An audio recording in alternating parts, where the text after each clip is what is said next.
സ്തോത്രം.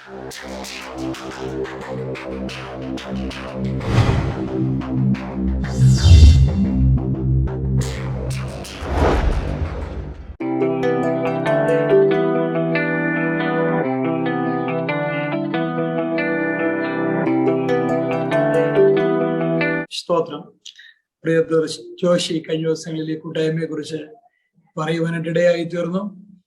നേരിട്ട് ആരെയും തന്നെ എനിക്ക് പരിചയങ്ങളില്ല, എങ്കിലും ക്രിസ്തുവിൽ നാം എല്ലാം സുപരിചിതരാകിയാൽ കർത്താവിന് നന്ദി നിറഞ്ഞ ഹൃദയത്തോടെ സ്തോത്രം ചെയ്യുകയാണ്.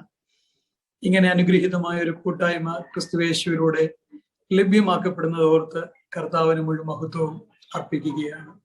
പ്രാർത്ഥനയോടെ കർത്തൃപാദപീഠത്തിലായിരിക്കുന്ന ബഹുമാനീയ ദൈവജനത്തെ കർത്താവ് അനുഗ്രഹിക്കുമാറാകട്ടെ. ക്രിസ്തുവിൽ നാം എല്ലാം അറിയപ്പെടുന്നവരാകിയ, ദൈവത്താൽ അറിയപ്പെടുന്നവരാകിയ സ്തോത്രം ചെയ്യും. എൻ്റെ പേര് ഷിബു മാത്യു, സ്വദേശം റാന്നിയാണ്. കഴിഞ്ഞ 13-ലധികം വർഷമായി ട്രിവാൻഡ്രത്തിന് തെക്കോട്ട് മാറി തമിഴ്നാട് ബോർഡറിനോട് ചേർന്ന് കർത്താവിന്റെ മഹത്വമുള്ള വേലയിലായിരിക്കുന്നു. ഒരു കൊച്ചു ചേർച്ചുണ്ട്. ഏകദേശം 500ഓളം ആളുകൾ ഒരുമിച്ച് കൂടി വരുന്ന ഒരു കൊച്ചു സഭയുടെ പാസ്റ്റർ ആയിരിക്കാനായിട്ട് കർത്താവ് എനിക്ക് കൃപ ചെയ്യുന്നു. മിസ്സസ്, 2 മക്കള്, മോള് മെഡിസിന് 3-ാം വർഷം പഠിക്കുന്നു. മിഷണറി ആയിട്ട് പോകുവാനായിട്ട് അവൾ സമർപ്പിക്കപ്പെട്ടിരിക്കുന്നു. മോന് 9th സ്റ്റാൻഡേർഡിൽ പഠിക്കുന്നു. കൃപയ ഞങ്ങളുടെ കൊച്ചു കുടുംബത്തെയും ഞങ്ങളെ ഏൽപ്പിച്ചിരിക്കുന്ന ശുശ്രൂഷ സ്ഥലങ്ങളെയും കർത്താവ് അനുഗ്രഹിച്ച് നടത്തിക്കൊണ്ടിരിക്കുന്നു. പുകഴുവാനും പ്രശംസിപ്പാനും ഒന്നുമില്ല. ഞങ്ങളായിരിക്കുന്നത് കർത്താവിന്റെ കൃപയാൽ മാത്രം. ഈ രാത്രി അനുവദിക്കപ്പെട്ട സമയത്ത് എൻ്റെ വാക്കുകൾക്ക് വിരാമം കുറിക്കത്തക്കവണ്ണം മുഖവരകൾ ദീർഘമാക്കാതെ കർത്താവിനാൽ ഭരമേൽപ്പിക്കപ്പെട്ട എൻ്റെ പ്രാർത്ഥനാ മുറിക്കകത്തു നിന്ന് ഞാൻ ദൈവത്തിൽ നിന്ന് പ്രാപിച്ച വചനത്തിന്റെ ചില ആലോചനകൾ പ്രിയപ്പെട്ടവരോട് പങ്കുവച്ച് പ്രാർത്ഥിക്കുവാനായിട്ട് ആഗ്രഹിക്കുകയാണ്. ഏതാനും മാസങ്ങൾക്ക് മുമ്പ് ശാരീരികമായി വല്ലാത്ത ക്ഷീണങ്ങളിലൂടെ ഞാൻ കടന്നുപോയി. ഫിസിക്കലി ഒരുപാട് ടയേർഡായ ദിനങ്ങൾ, യൂറിനേഷനോടുകൂടെ ബ്ലീഡിങ്ങിന്റെ ചില അനുഭവങ്ങൾ, അതിനുശേഷമായ ഡ്രോപ്സ് ആയിട്ട് ബ്ലഡ് പോകുന്ന അനുഭവങ്ങൾ, ഡയഫ്രം ചുറ്റിക്കൊണ്ടും സഞ്ചരിച്ച ദീർഘ ദിവസങ്ങൾ. 2014 മുതൽ എന്നെ വിടാതെ പിന്തുടർന്ന് പലപ്പോഴും പിടിക്കുന്ന ക്യാൻസർ എന്ന രോഗത്തിന്റെ ചില അനുഭവങ്ങൾ, പിന്നെയും ഇങ്ങനെ കടന്നാക്രമണം നടത്തിയ സമയങ്ങൾ. കർത്താവേ,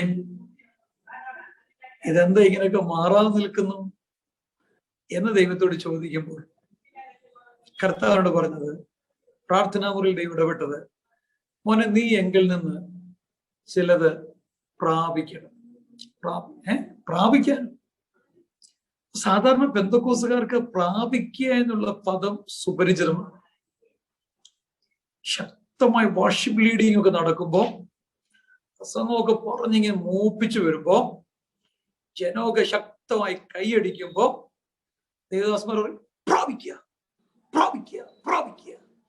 ഇത് കേൾക്കുമ്പോഴത്തേക്ക് നമ്മുടെ ആൾക്കാർ ഒന്നുകൂടെ കൈയടിക്കും, ഭയങ്കരമായി സ്തോത്രം പറയും, ഹല്ലേലൂയ പറയും, ഒന്ന് തുള്ളിച്ചാടും. ആ ഒരു ചിന്തയായിരുന്നു എൻ്റെ ഉള്ളിലും. ഈ പ്രാപിക്കുക എന്ന് പറയുമ്പോൾ ഇങ്ങനെയൊക്കെ എന്തൊക്കെയോ പ്രാപിക്കുക. പക്ഷെ കർത്താവ് പറഞ്ഞത്, മോനെ നീ പ്രാപിക്കേണ്ടത് എന്താണെന്ന് ഞാൻ നിന്നോട് പറയാം. എന്റെ ശബ്ദം കേൾക്കാൻ നിന്റെ കാതുകൾ നീ തുറക്കുമെങ്കിൽ, എന്റെ വചനത്തിലെ അത്ഭുതങ്ങൾ കാണേണ്ടത് നിന്റെ കണ്ണുകൾ തുറക്കപ്പെടുമെങ്കിൽ, നിന്റെ ഹൃദയം എന്റെ ആലോചനയ്ക്കായി തുറക്കപ്പെടുമെങ്കിൽ, നീ എന്താണ് പ്രാപിക്കേണ്ടതെന്ന് ഞാൻ നിന്നെ ഗ്രഹിപ്പിക്കാം. ഞാൻ ദൈവമാകെ സറണ്ടറായി. ഓക്കെ കർത്താവ്, അങ്ങ് എന്താണോ എന്നെ ഗ്രഹിപ്പിക്കാൻ ആഗ്രഹിക്കുന്നത് അതതുപോലെ ഗ്രഹിക്കാനും അതിനനുസരിച്ച് നിൽക്കാനും അവിടുത്തെ സെർവന്റായി ഞാൻ സമർപ്പിക്കപ്പെടുന്നു എന്ന് പറഞ്ഞ് പ്രാർത്ഥിക്കാൻ തുടങ്ങി. പ്രാർത്ഥനാമുറിയിലെ ദൈവിക ഇടപെടലുകളിൽ ഞാൻ എപ്പോഴും വിധേയപ്പെടുത്തി കൊടുക്കും.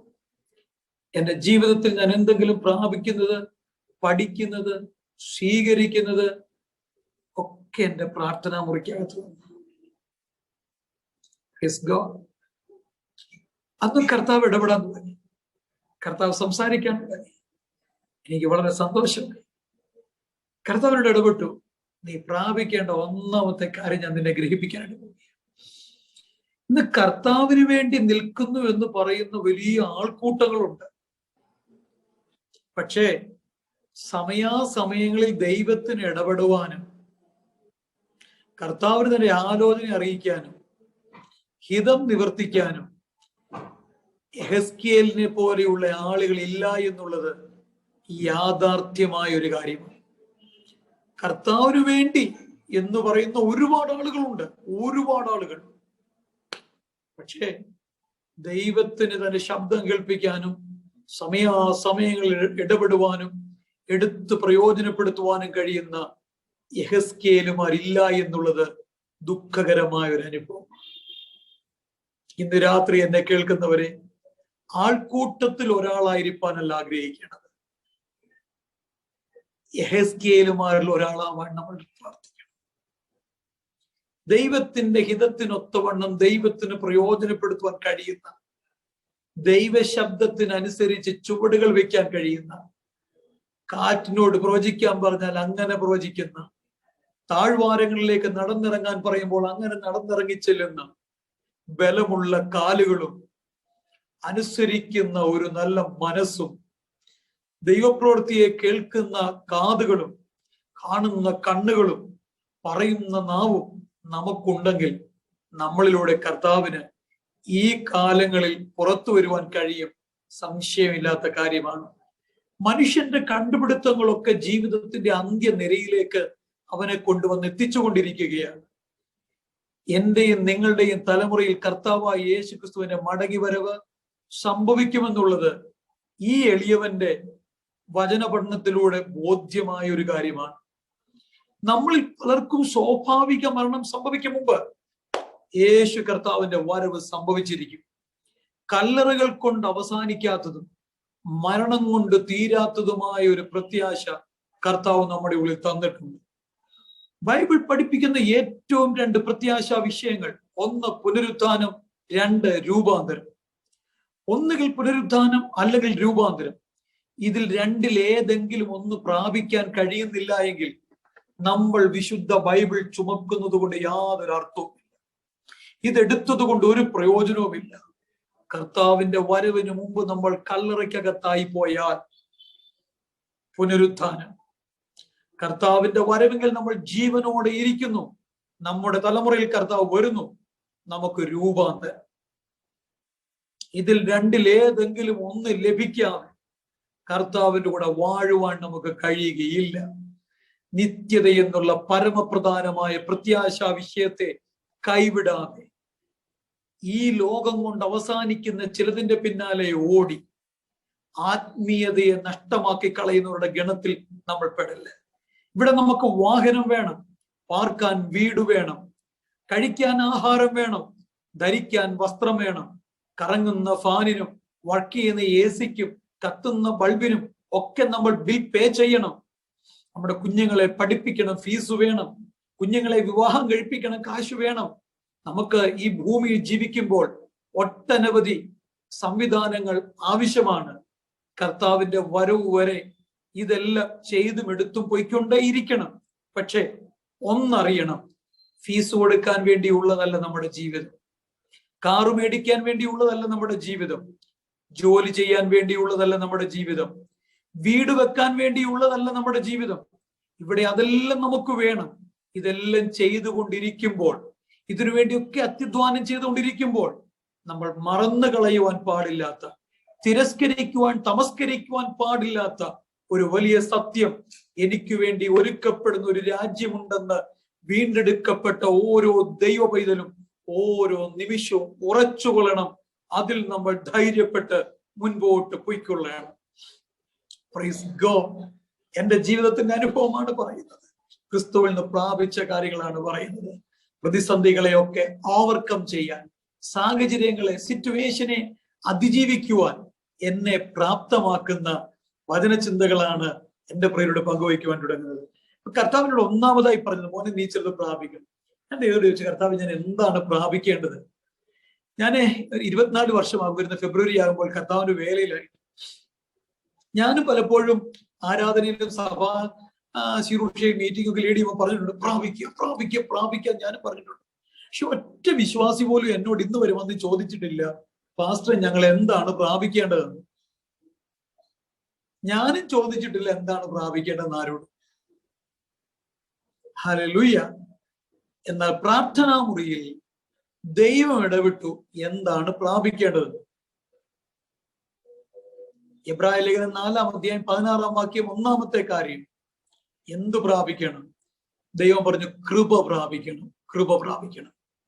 അതുകൊണ്ട് കരുണ ലഭിപ്പാൻ, തത്സമയത്ത് സഹായത്തിനുള്ള കൃപ പ്രാപിപ്പാനുമായി നാം ധൈര്യത്തോടെ കൃപാസനത്തിന് അടുത്ത് ചെല്ലുക. ഒന്ന്, ഞാനും നിങ്ങളും പ്രാപിക്കേണ്ടത് ദൈവത്തിന്റെ കൃപ, കൃപ പ്രാപിക്കണം. വിജയകരമായ ഫലകരമായ ഒരു ക്രിസ്തീയ ജീവിതം നമ്മൾ ആഗ്രഹിക്കുന്നെങ്കിൽ ദൈവകൃപ കൂടിയേ തീരും. ദൈവകൃപയുടെ ഗുണഭോക്താക്കളായി എനിക്കും നിങ്ങൾക്കും മാറുവാൻ കഴിയുന്നില്ല എങ്കിൽ വിജയകരമായ ജയകരമായ ആത്മീക ജീവിതം നമുക്ക് അന്യമായിരിക്കും. നന്നായി പ്രാർത്ഥിക്കാൻ ആഗ്രഹിക്കുന്നു, തീർച്ചയായും ദൈവത്തിന്റെ കൃപ വേണം. നന്നായി പാട്ടുപാടി ആരാധിക്കാൻ ആഗ്രഹിക്കുന്നു, കൃപ വേണം. അന്യഭാഷയിൽ മണിക്കൂറുകൾ സംസാരിക്കാൻ, അന്യഭാഷയിൽ പ്രാർത്ഥിക്കാൻ ആഗ്രഹിക്കുന്നു, തീർച്ചയായിട്ടും ദൈവത്തിന്റെ കൃപ വേണം. ബൈബിൾ ധ്യാനിക്കാൻ ആഗ്രഹിക്കുന്നു, കൃപ വേണം.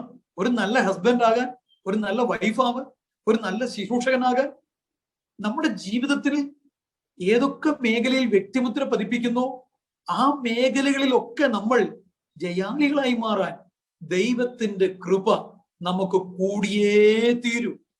ദൈവത്തിന്റെ കൃപ കൂടിയേ തീരും. ഞാൻ ഇന്നെന്ന പോലെ ഓർക്കുന്നുണ്ട്, ഞാൻ ചർച്ചിൽ ഒരിക്കൽ 21 ഫാസ്റ്റിംഗ് പ്രയർ നടക്കുമ്പോൾ ഒത്തിരി ആന്റിമാര് എഴുന്നേറ്റ് നിൽക്കാൻ കെപ്പും ത്രാണി ഇല്ലാത്തവരൊക്കെ ചിലരൊക്കെ എന്നോടൊപ്പം ചേർന്ന് ഫുൾ ഫാസ്റ്റിങ്ങിന് വേണ്ടി വന്നിരുന്നു. അപ്പൊ സ്ഥിരമായിട്ട് ഇങ്ങനെ പ്രയറുകളും കഴിവൊക്കെ നടക്കപ്പെടുമ്പോൾ ഒരു തവണത്തെ ഫാസ്റ്റിംഗ് പ്രയറിൽ ഞങ്ങളുടെ ചർച്ചിൽ നല്ല ആരോഗ്യമുള്ള ഒരു അങ്കിൾ, നല്ല 6 പാക്ക് ബോഡി, നല്ല മസിൽസ് ഉള്ള ശരീരം. അദ്ദേഹം ഒരു പ്രാവശ്യം പാസ്റ്ററെ, ഈ സഹോദരിമാരൊക്കെ ഇങ്ങനെ ഉപസിക്കുന്നവർ വീട്ടിലെ ജോലിയും ചെയ്ത് എല്ലാം ചെയ്ത് ദിവസം ഒരു 3-4 വട്ടം അങ്ങോട്ടും ഇങ്ങോട്ടും എല്ലാം നടന്നിട്ട് വന്നിരുന്ന് പ്രാർത്ഥിക്കുന്നല്ലോ. ഈ പ്രാവശ്യം എനിക്കൊരു വിളി, ഒരു ഉൾവിളി, ഒരു 21 days അങ്ങ് ഇരിക്കാനായിട്ട്. ഞാൻ പറഞ്ഞു ഏത് വിളിയാ? പുള്ളി പറഞ്ഞു ഉൾവിളി. ഞാൻ പറഞ്ഞു വിളി സൂക്ഷിക്കണം, ദൈവത്തെങ്കിൽ നല്ലെങ്കിൽ ഇരിക്കരുത്. അദ്ദേഹം പറഞ്ഞു അല്ലല്ല, ഈ പെണ്ണുങ്ങൾക്കൊക്കെ ഇരിക്കാമെങ്കിൽ എനിക്കും ഇരിക്കാം. ഞാൻ പറഞ്ഞു ഞങ്ങളെ പ്രാർത്ഥിച്ച് ദൈവ നിയോഗം ഉണ്ടെങ്കിൽ മാത്രം. പാസ്റ്ററിനെ കളിയാക്കാണോ? പറഞ്ഞല്ല, ഞാനിരിക്കും. ശരി, ഇരുന്നു കൊള്ളൂ. 1-ാം ദിവസം അദ്ദേഹം വന്നിരുന്നു. വൈകുന്നേരം ആയപ്പോഴേക്കും ഒരു ചെറിയ ക്ഷീണമൊക്കെ മുഖത്ത് തോന്നിച്ചു. ഞാൻ ചോദിച്ചു അങ്കിൾ ക്ഷീണമുണ്ടോ? പറഞ്ഞു കളിയാക്കരുത്, കളിയാക്കരുത്. പാസ്റ്ററിനെ കളിയാക്കുകയാണോ? എനിക്ക് ക്ഷീണമൊന്നുമില്ല. പാസ്റ്റർക്ക് ക്ഷീണമുണ്ടോ?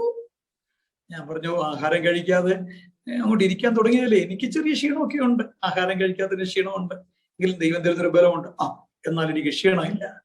2-ാം ദിവസം ആളെ കണ്ടപ്പോൾ എനിക്ക് മനസ്സിലായി, ചീര വാടുന്നത് പോലെ വാടി. എനിക്ക് മനസ്സിലായി ഈ വണ്ടി അധികം മുന്നോട്ട് ഓടത്തില്ല. 3-ാം ദിവസം അദ്ദേഹത്തെ വളരെ ക്ഷീണിതനായി കണ്ടു. ഞാൻ ചോദിച്ചു ക്ഷീണമുണ്ടോ? ബൂസ്റ്റ് ഇട്ട് ഇച്ചിരി പാല് തരാം, ആഹാരം കഴിക്കണ്ട, ബൂസ്റ്റ് ഇട്ട് ഇച്ചിരി പാല് തരാം, പാല് കുടിക്കുക, എന്നിട്ട് ഇരിക്കുക, അല്ലെ ഇച്ചിരി കഞ്ഞിവെള്ളം ഉപ്പിട്ട് തരാം, ക്ഷീണം മാറട്ടെ, എങ്കിലും എടുത്ത തീരുമാനത്തിൽ നിൽക്ക്. അദ്ദേഹം പറഞ്ഞു എന്നെ കളിയാക്കരുത്. ഞാൻ പച്ചവെള്ളം കുടിച്ചുകൊണ്ടിരിക്കും. 3-ാം ദിവസം രാത്രി ഞങ്ങളെല്ലാം കുളിയെല്ലാം കഴിഞ്ഞ്, പൊതുയോഗം കഴിഞ്ഞ് കുളിയെല്ലാം കഴിഞ്ഞ് ചർച്ചിൽ വിശ്രമിക്കുന്ന സഹോദരന്മാർ, ഫാസ്റ്റിംഗ് എടുക്കുന്നവർ വന്നിരിക്കുമ്പോൾ ഞങ്ങളുടെ ആളെ കാണുന്നില്ല, അങ്കിളിനെ കാണുന്നില്ല. ഞാൻ സഹോദരന്മാരിൽ ഒരാൾ ചോദിച്ചു ഒന്ന് പോയി നോക്കിക്കേ, എന്തിയെ? തലയിറങ്ങി വല്ലോ ഇനി ബാത്റൂമിൽ കുളിക്കാൻ കയറി വീണ് കിടക്കുകയാണോ? ഒരു മോൻ അവിടെ എല്ലാം തപ്പിയിട്ട് വന്ന പ്രശ്നങ്ങൾ അവിടെ ഒന്നും ഇല്ല. ലിജിയാനോട് പോയി ചോദിച്ചു, എന്റെ മിസ്സസ് പോയി ചോദിച്ചു. അവളുടെ അടുത്ത് ചെന്ന് ചോദിക്കാനായിട്ട് ചെല്ലുമ്പോൾ ഞങ്ങളുടെ അങ്കിൾ അവിടെ നിന്ന് സുഖമായിട്ട് ശാപ്പാടടിക്കുന്നു. 3-ാം ദിവസം തലകറങ്ങി. മിസ്സസിനോട് പോയി ചോദിച്ചു, ആന്റി ഇവിടെ വല്ലതും ഇരിപ്പുണ്ടോ? ആന്റി പറഞ്ഞു ഗസ്റ്റ് പാസ് കഴിച്ചിട്ട് പോയിട്ട് ബാക്കി കാര്യങ്ങളൊക്കെ ഇവിടെ ഇരിപ്പ, ഞങ്ങളെല്ലാം ഫാസ്റ്റിക്കാം, അന്ന് ആദ്യം എടുത്തോളാൻ പറഞ്ഞു. മേശപ്പുറത്ത് ചോറ് വരുന്നതിന് മുമ്പ് പുള്ളി തിന്ന് തീർത്തെന്ന് പറയാം. ഞങ്ങളുടെ അങ്കിൾ വിചാരിച്ചത് ആരോഗ്യം കൊണ്ടിരിക്കാം. എഴുന്നേറ്റ് നിൽക്കാൻ കെപ്പില്ലാത്ത ആന്റിമാർ വീട്ടിലെ പണിയും ചെയ്ത് വന്നിരുന്ന് ഉപവസിക്കുമ്പോൾ ഇദ്ദേഹം വിചാരിച്ചു ആരോഗ്യം കൊണ്ടിരിക്കാം. ഇല്ല, ആരോഗ്യം കൊണ്ട് ആർക്കും ഉപവസിക്കാൻ പറ്റത്തില്ല. പ്രഷർ ഇല്ലാത്തത് കൊണ്ട്, ഷുഗർ ഇല്ലാത്തത് കൊണ്ട്, കൊളസ്ട്രോൾ ഇല്ലാത്തത് കൊണ്ട്, ഫിസിക്കലി മറ്റ് പ്രോബ്ലങ്ങൾ ഇല്ലാത്തത് കൊണ്ട് ഉപവസിക്കാൻ പറ്റത്തില്ല. High diabetic patients, high sugar patients, high BP, high cholesterol, heart problem ഉള്ള ഞങ്ങളുടെ ചില ദൈവദാസന്മാർ പൂർണ്ണമായി 21-40 ഇരിക്കുന്നത് ഞാൻ കണ്ടിട്ടുണ്ട്. ഹല്ലേലൂയ.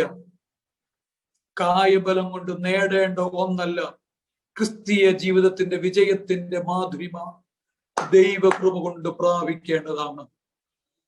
ആമേ. അറിവുള്ളത് കൊണ്ട് പ്രസംഗിക്കാൻ പറ്റുമായിരിക്കും, പക്ഷേ ആത്മാവിന്റെ ചലനങ്ങൾ ഉളവാക്കാൻ കഴിയുകയില്ല. അറിവുള്ളത് കൊണ്ട് പ്രാർത്ഥിക്കാൻ കഴിയുമായിരിക്കും, ആത്മാവിന്റെ ചലനങ്ങൾ ഉളവാകില്ല. വായന അറിയാവുന്നതുകൊണ്ട് ബൈബിൾ വായിക്കാൻ പറ്റുമായിരിക്കും, ഒന്നും ഗ്രഹിക്കാൻ കഴിയുകയില്ല. പാടാൻ അറിയാവുന്നത് കൊണ്ട് ഈണത്തിൽ താളത്തിൽ പാടാൻ പറ്റുമായിരിക്കും, പക്ഷേ ആത്മീകമായി നവ്യമാക്കപ്പെടുന്ന അനുഭവങ്ങൾ ലഭിക്കപ്പെടുകയില്ല. ഈ രാത്രി ഞാൻ എൻ്റെ പ്രിയരോട് പറയുന്നു, നിങ്ങൾ ക്രിസ്തീയ ജീവിതത്തിൽ, ഞാനും നിങ്ങളും ക്രിസ്തീയ ജീവിതത്തിൽ ജയാളികളാകാൻ ആഗ്രഹിക്കുന്നെങ്കിൽ, വിജയിച്ചൊരു ക്രിസ്ത്യാനിയാകാൻ ആഗ്രഹിക്കുന്നെങ്കിൽ അപ്പനോട് പറയണം, ഡാഡി, പപ്പ, എനിക്ക് ഈ രാത്രി അവിടുത്തെ കൃപ വേണം, എനിക്ക് അവിടുത്തെ കൃപ വേണം. സ്വർഗത്തിലെ അപ്പനോട് ഈ രാത്രി എനിക്ക് പ്രാർത്ഥിക്കാൻ, എനിക്ക് ആരാധിക്കാൻ, എനിക്ക് ഉപവസിക്കാൻ, വചനം ധ്യാനിക്കാൻ, എനിക്ക് സാക്ഷി പറയാൻ, എനിക്ക് പ്രബോധിപ്പിക്കാൻ, നന്നായി ശുശ്രൂഷിക്കുവാൻ, കർത്താവിന്റെ വേലയിൽ പ്രയോജനപ്പെടുവാൻ, ഒരു നല്ല ഹസ്ബൻഡ് ആകാൻ, ഒരു നല്ല വൈഫ് ആകാൻ, കർത്താവെ അങ്ങയുടെ നല്ലൊരു സെർവന്റ് ആകാൻ എനിക്ക് അങ്ങയുടെ കൃപ വേണം. പ്രാർത്ഥനാ മുറിയിൽ കൃപ പ്രാപിച്ചോണം. കയ്യടികളും ഒച്ചപ്പാടുകളും ബഹളങ്ങളും മാത്രമല്ല ക്രിസ്തീയ ജീവിതത്തിന്റെ ആധാരം. എന്റെ പ്രിയരെ അറിയണം, അതൊക്കെ ആവശ്യമാണ്, ഒരു സൈഡിലൂടെ ഇങ്ങനെ വരുന്നതാണ്. പക്ഷേ പരമപ്രധാനമായി ദൈവത്തിൽ നിന്ന് പ്രാപിക്കേണ്ടത് പ്രാപിക്കാതെ എന്റെയും നിങ്ങളുടെ നിലനിൽപ്പ് ഈ കാലഘട്ടങ്ങളിൽ അപകടത്തിലായി പോകുമെന്നുള്ള കാര്യം അറിയണം. ആമേൻ. കർത്താവിന് വേണ്ടി എന്ന് പറഞ്ഞു നിൽക്കുന്ന ധാരാളം ആളുകൾ ഉണ്ടെന്ന് ഞാൻ പറഞ്ഞു. ഇന്ന് നമ്മളുടെ ഇടയിൽ ദൈവരാജ്യ ദ്രോഹ കുറ്റങ്ങളുണ്ട്, പാളയത്തിനകത്ത് പാപമുണ്ട്. പക്ഷെ ദൈവത്തിന്റെ ഒരു ചോദ്യമുണ്ട്, കുഞ്ഞെ, നിന്നിൽ അതുണ്ടോ? പാളയത്തിനകത്ത് പാപമുണ്ട്, ദൈവരാജ്യ ദ്രോഹ കുറ്റങ്ങളുണ്ട്, പക്ഷെ നിന്നിൽ അതുണ്ടോ? ചോദ്യമാണ്. ആളുകളിൽ അതുണ്ടാകാം, നിന്നിൽ അതുണ്ടോ? ഈ രാത്രി എന്നെ കേൾക്കുന്ന വാത്സല്യ ദൈവജനമേ, ലോകത്തിൽ പെന്തക്കോസ് ഗോളത്തിൽ, പെന്തക്കോസുകാരുടെ ഇടയിൽ, പെന്തക്കോസ് സഭകളിൽ പലതും കാണും.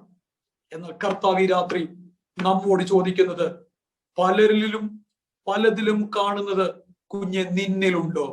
ഇന്ന് രാത്രി നമുക്ക് ദൈവത്തോട് പറയാൻ കഴിയുമോ, കർത്താവേ, പലരിലും പലതിലും കാണുന്നത് എന്നിലില്ല, എന്നിൽ അത് വേണ്ട. എന്റെ കുടുംബത്തിൽ, എന്റെ തലമുറയിൽ, എന്റെ ചേർച്ചിൽ, എന്റെ ലൈഫിൽ കർത്താവേ എനിക്കത് വേണ്ടെന്ന് പറയാൻ എത്ര ദൈവജനമുണ്ട് ഈ രാത്രി. ഈ സൂം പ്ലാറ്റ്ഫോമിലൂടെയും വ്യാപരിക്കപ്പെടുന്ന ദൈവിക അഭിഷേകത്തിന്റെ ശക്തി ഞാൻ തിരിച്ചറിയുന്നുണ്ട്. എന്റെ പ്രാർത്ഥനാ മുറിക്കകത്ത് ചലിക്കുന്ന ആത്മസാന്നിധ്യത്തെ അനുഭവിച്ചറിഞ്ഞുകൊണ്ട് എന്റെ പ്രിയ ജനത്തോട്, പ്രിയ സഹോദരങ്ങളോട് ആത്മാവിൽ ഞാൻ പ്രബോധിപ്പിച്ചു പറയുന്നു, പ്രിയരെ, കൃപ പ്രാപിക്കണം. അപ്പനോട് പറയുക, കൃപ. ഇന്നലകളിലെ നമ്മുടെ പാപത്തിന്റെ ബഹുത്വത്തെ മറയ്ക്കുവാൻ കരുണയും, ഇന്നിന്റെ ആവശ്യങ്ങൾക്ക്,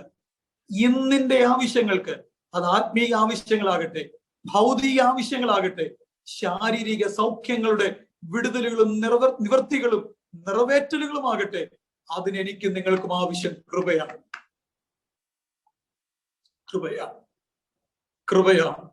കൃപയെ കുറിച്ചുള്ള ഡെഫിനിഷൻ എന്ന് പറയാൻ ഞാൻ നിൽക്കുകയല്ല. ദൈവത്തോട് നമുക്ക് പറഞ്ഞ, കർത്താവേ, അവിടുത്തെ കൃപ എനിക്ക് വേണം. കൃപ പ്രാപിക്കാതെ ഈ കാലങ്ങളിൽ എനിക്കും നിങ്ങൾക്കും മുൻപോട്ട് വിജയകരമായി, ജയകരമായി മുൻപോട്ട് പോകുക അസാധ്യം. രണ്ടാമത്തെ കാര്യത്തിൽ ഞാൻ വേഗം വരികയാണ്. രണ്ടാമത്തെ കർത്താവിനോട് പറഞ്ഞു, ഷിബു, ഒന്നാമത് നീ പ്രാപിക്കേണ്ടത് കൃപയാണെങ്കിൽ, രണ്ടാമത് നീ പ്രാപിക്കേണ്ടത്, ഞാൻ നിന്നെ പഠിപ്പിക്കുന്നു, നല്ല സാക്ഷ്യം പ്രാപിക്കണം. നല്ല സാക്ഷ്യം പ്രാപിക്കുന്നു. എബ്രായ ലേഖനം 11-ാം അധ്യായം 5-ാം വാക്യം. എബ്രായ ലേഖനം 11-ാം അധ്യായം 5-ാം വാക്യം ദൈവത്തിന്റെ ആത്മാവ് ഇടപെട്ടു. ഞാൻ വായിക്കാമത്. അതിപ്രകാരമാണ്. സ്തോത്രം. വിശ്വാസത്തിൽ ഹാനോക്ക് മരണം കാണാതെ എടുക്കപ്പെട്ടു. ദൈവം അവനെ എടുത്തുകൊണ്ടതിനാൽ കാണാതെയായി. അവൻ ദൈവത്തെ പ്രസാദിപ്പിച്ചുവെന്ന് അവൻ എടുക്കപ്പെടുന്നതിന് മുൻപേ സാക്ഷ്യം പ്രാപിച്ചു. അവൻ ദൈവത്തെ പ്രസാദിപ്പിച്ചു എന്ന് എടുക്കപ്പെടുന്നതിന് മുൻപേ സാക്ഷ്യം പ്രാപിച്ചു. സ്തോത്രം. നമ്മുടെയൊക്കെ നാട്ടിന്റെ രീതി അനുസരിച്ച് എടുക്കപ്പെട്ട് കഴിഞ്ഞ, പ്രാണൻ പോയി കഴിഞ്ഞ സാക്ഷികൾ കേൾക്കുന്നത്. എന്നാൽ ജീവിച്ചിരിക്കുമ്പോ എടുക്കുന്നതിന് മുമ്പ് അവൻ സാക്ഷ്യം പ്രാപിച്ചു, ദൈവത്തെ പ്രസാദിപ്പിച്ചു. തമിഴ് ബൈബിളിൽ കൊടുത്തിരിക്കുന്നത് ദൈവത്തിന് പ്രിയമാർന്നവൻ, ദൈവത്തിന് പ്രിയനാർന്ന വ്യക്തിയെന്ന് അവൻ സാക്ഷ്യം പ്രാപിച്ചു. എന്നെ കേൾക്കുന്നവരെ, 1-2 വാക്കുകൾ നമുക്ക് നോക്കണം, എങ്കിലും അത് വേഗം മനസ്സിലാകത്തുള്ളൂ. അപ്പോസ്തലപ്രവൃത്തിയുടെ പുസ്തകം 6-ാം അധ്യായം 3-ാം വാക്യം നമ്മൾ നോക്കണം. അപ്പോസ്തലപ്രവൃത്തിയുടെ പുസ്തകം 6-ാം അധ്യായം 3-ാം വാക്യം. ആദിമ സഭയിൽ വിധവമാരെയൊക്കെ ശുശ്രൂഷിക്കുന്നതനുബന്ധിച്ച് ഇച്ചിരി പ്രശ്നങ്ങൾ നേരിട്ടു. ചില ആളുകൾ തമ്മിൽ, ഇച്ചിരി എബ്രായ ഭാഷക്കാരും യവന ഭാഷക്കാരും തമ്മിൽ ഇച്ചിരി പിറുപിറുപ്പൊക്കെ ഉണ്ടായി. അപ്പോൾ സഭ സുന്നഹദോസ് കൂടി ദൈവാലോചന പ്രകാരം ഇപ്രകാരം പറഞ്ഞു, നമുക്ക് ഈ കാര്യം പരിഹരിക്കാം. ഒരു 7 പേരെ തിരഞ്ഞെടുക്കണം. ഇന്നത്തെ സഭാ കമ്മിറ്റിയൊക്കെ അന്ന് അവിടുന്ന് ഇങ്ങോട്ട് വന്നതാണ്. സ്തോത്രം. ശരി, ഇന്നത്തെ കമ്മിറ്റിക്കാരെ പോലായിരുന്നില്ല ആദിമസഭയുടെ കമ്മിറ്റിക്കാര്. സ്തോത്രം. ദൈവാത്മാവ് ആലോചന കൊടുത്ത് എങ്ങനെയാണ് നോക്കുക. ആകയാൽ സഹോദരന്മാരെ, ആത്മാവും ജ്ഞാനവും നിറഞ്ഞ് നല്ല സാക്ഷ്യമുള്ള 7 പുരുഷന്മാരെ നിങ്ങളിൽ തന്നെ തിരിഞ്ഞുകൊള്ളുവീൻ. ആത്മാവും ജ്ഞാനവും മാത്രമല്ല, അടുത്ത ക്വാളിഫിക്കേഷൻ പറയുകയാണ്, നല്ല സാക്ഷ്യം. സഹോദരന്മാരെ, നല്ല സാക്ഷ്യം. പ്രിയരെ, വിശുദ്ധ ജനമേ, നല്ല സാക്ഷ്യം അത് പ്രാപിക്കും. ഒരു കെട്ട സാക്ഷ്യം കേൾപ്പിക്കാൻ, കെട്ട സാക്ഷ്യം പ്രാപിക്കാൻ സെക്കൻഡ് മതി. കെട്ട സാക്ഷ്യം കേൾപ്പിക്കാൻ.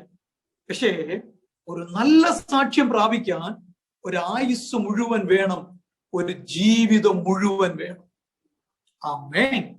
എന്റെ ആത്മീയ ഗുരുനാഥനായിരുന്ന പാസ്റ്റർ എം. പൗലോസ് രാമേശ്വരം, അദ്ദേഹത്തിന്റെ സ്തോത്രം ചേർന്ന് നിന്ന, കൂടെ നിന്ന് കണ്ടും കേട്ടും സുവിശേഷ വേലയിൽ ചിലതൊക്കെ പഠിക്കാൻ ഭാഗ്യം നൽകിയ ഒരു സാധുവായ ദൈവഭൃത്യനാണ്. സ്തോത്രം. ഒരു ക്രിസ്ത്യാനി പോലും ഇല്ലാതിരുന്ന രാമേശ്വരം ദ്വീപിൽ തനിക്ക് മുമ്പ് അവിടെ ചെന്ന മിഷണറിയെ കഴുത്ത് കണ്ടിച്ചു കൊന്നു. എന്നാൽ 46 വർഷത്തെ പ്രവർത്തനം കൊണ്ട് 1000 കണക്കിന് ദൈവജനത്തെ രാമേശ്വരം ദ്വീപിൽ എഴുന്നേൽപ്പിക്കുവാൻ ഒരു ജീവിതം കൊണ്ട് ദൈവം കൈകളിലെടുത്ത ദൈവനിഷ്ഠ, ഒരായുസ് കൊണ്ട് അദ്ദേഹം ഒരു സാക്ഷ്യം പ്രാപിച്ചു. വിശ്വസ്തനായ കർത്താവിന്റെ വേലക്കാരൻ. ഈ രാത്രി എന്നെ കേൾക്കുന്ന സഹോദരങ്ങളെ, ഒരു കെട്ട സാക്ഷ്യം കേൾപ്പിക്കാൻ സെക്കൻഡുകൾ മതി. പക്ഷെ ഒരു നല്ല സാക്ഷ്യം കേൾപ്പിക്കാൻ ഒരു ജീവിതം, ഒരായുസ് മുഴുവൻ വേണം. ഞാനിങ്ങനെ പറയാം, ഒരു പിടി മണ്ണിനു വേണ്ടി, ഒരടി സ്ഥലത്തിനു വേണ്ടി, 100 ദിറംസിനു വേണ്ടി, 1000 രൂപയ്ക്ക് വേണ്ടി നാം നമ്മുടെ സാക്ഷ്യം കളയരുത്.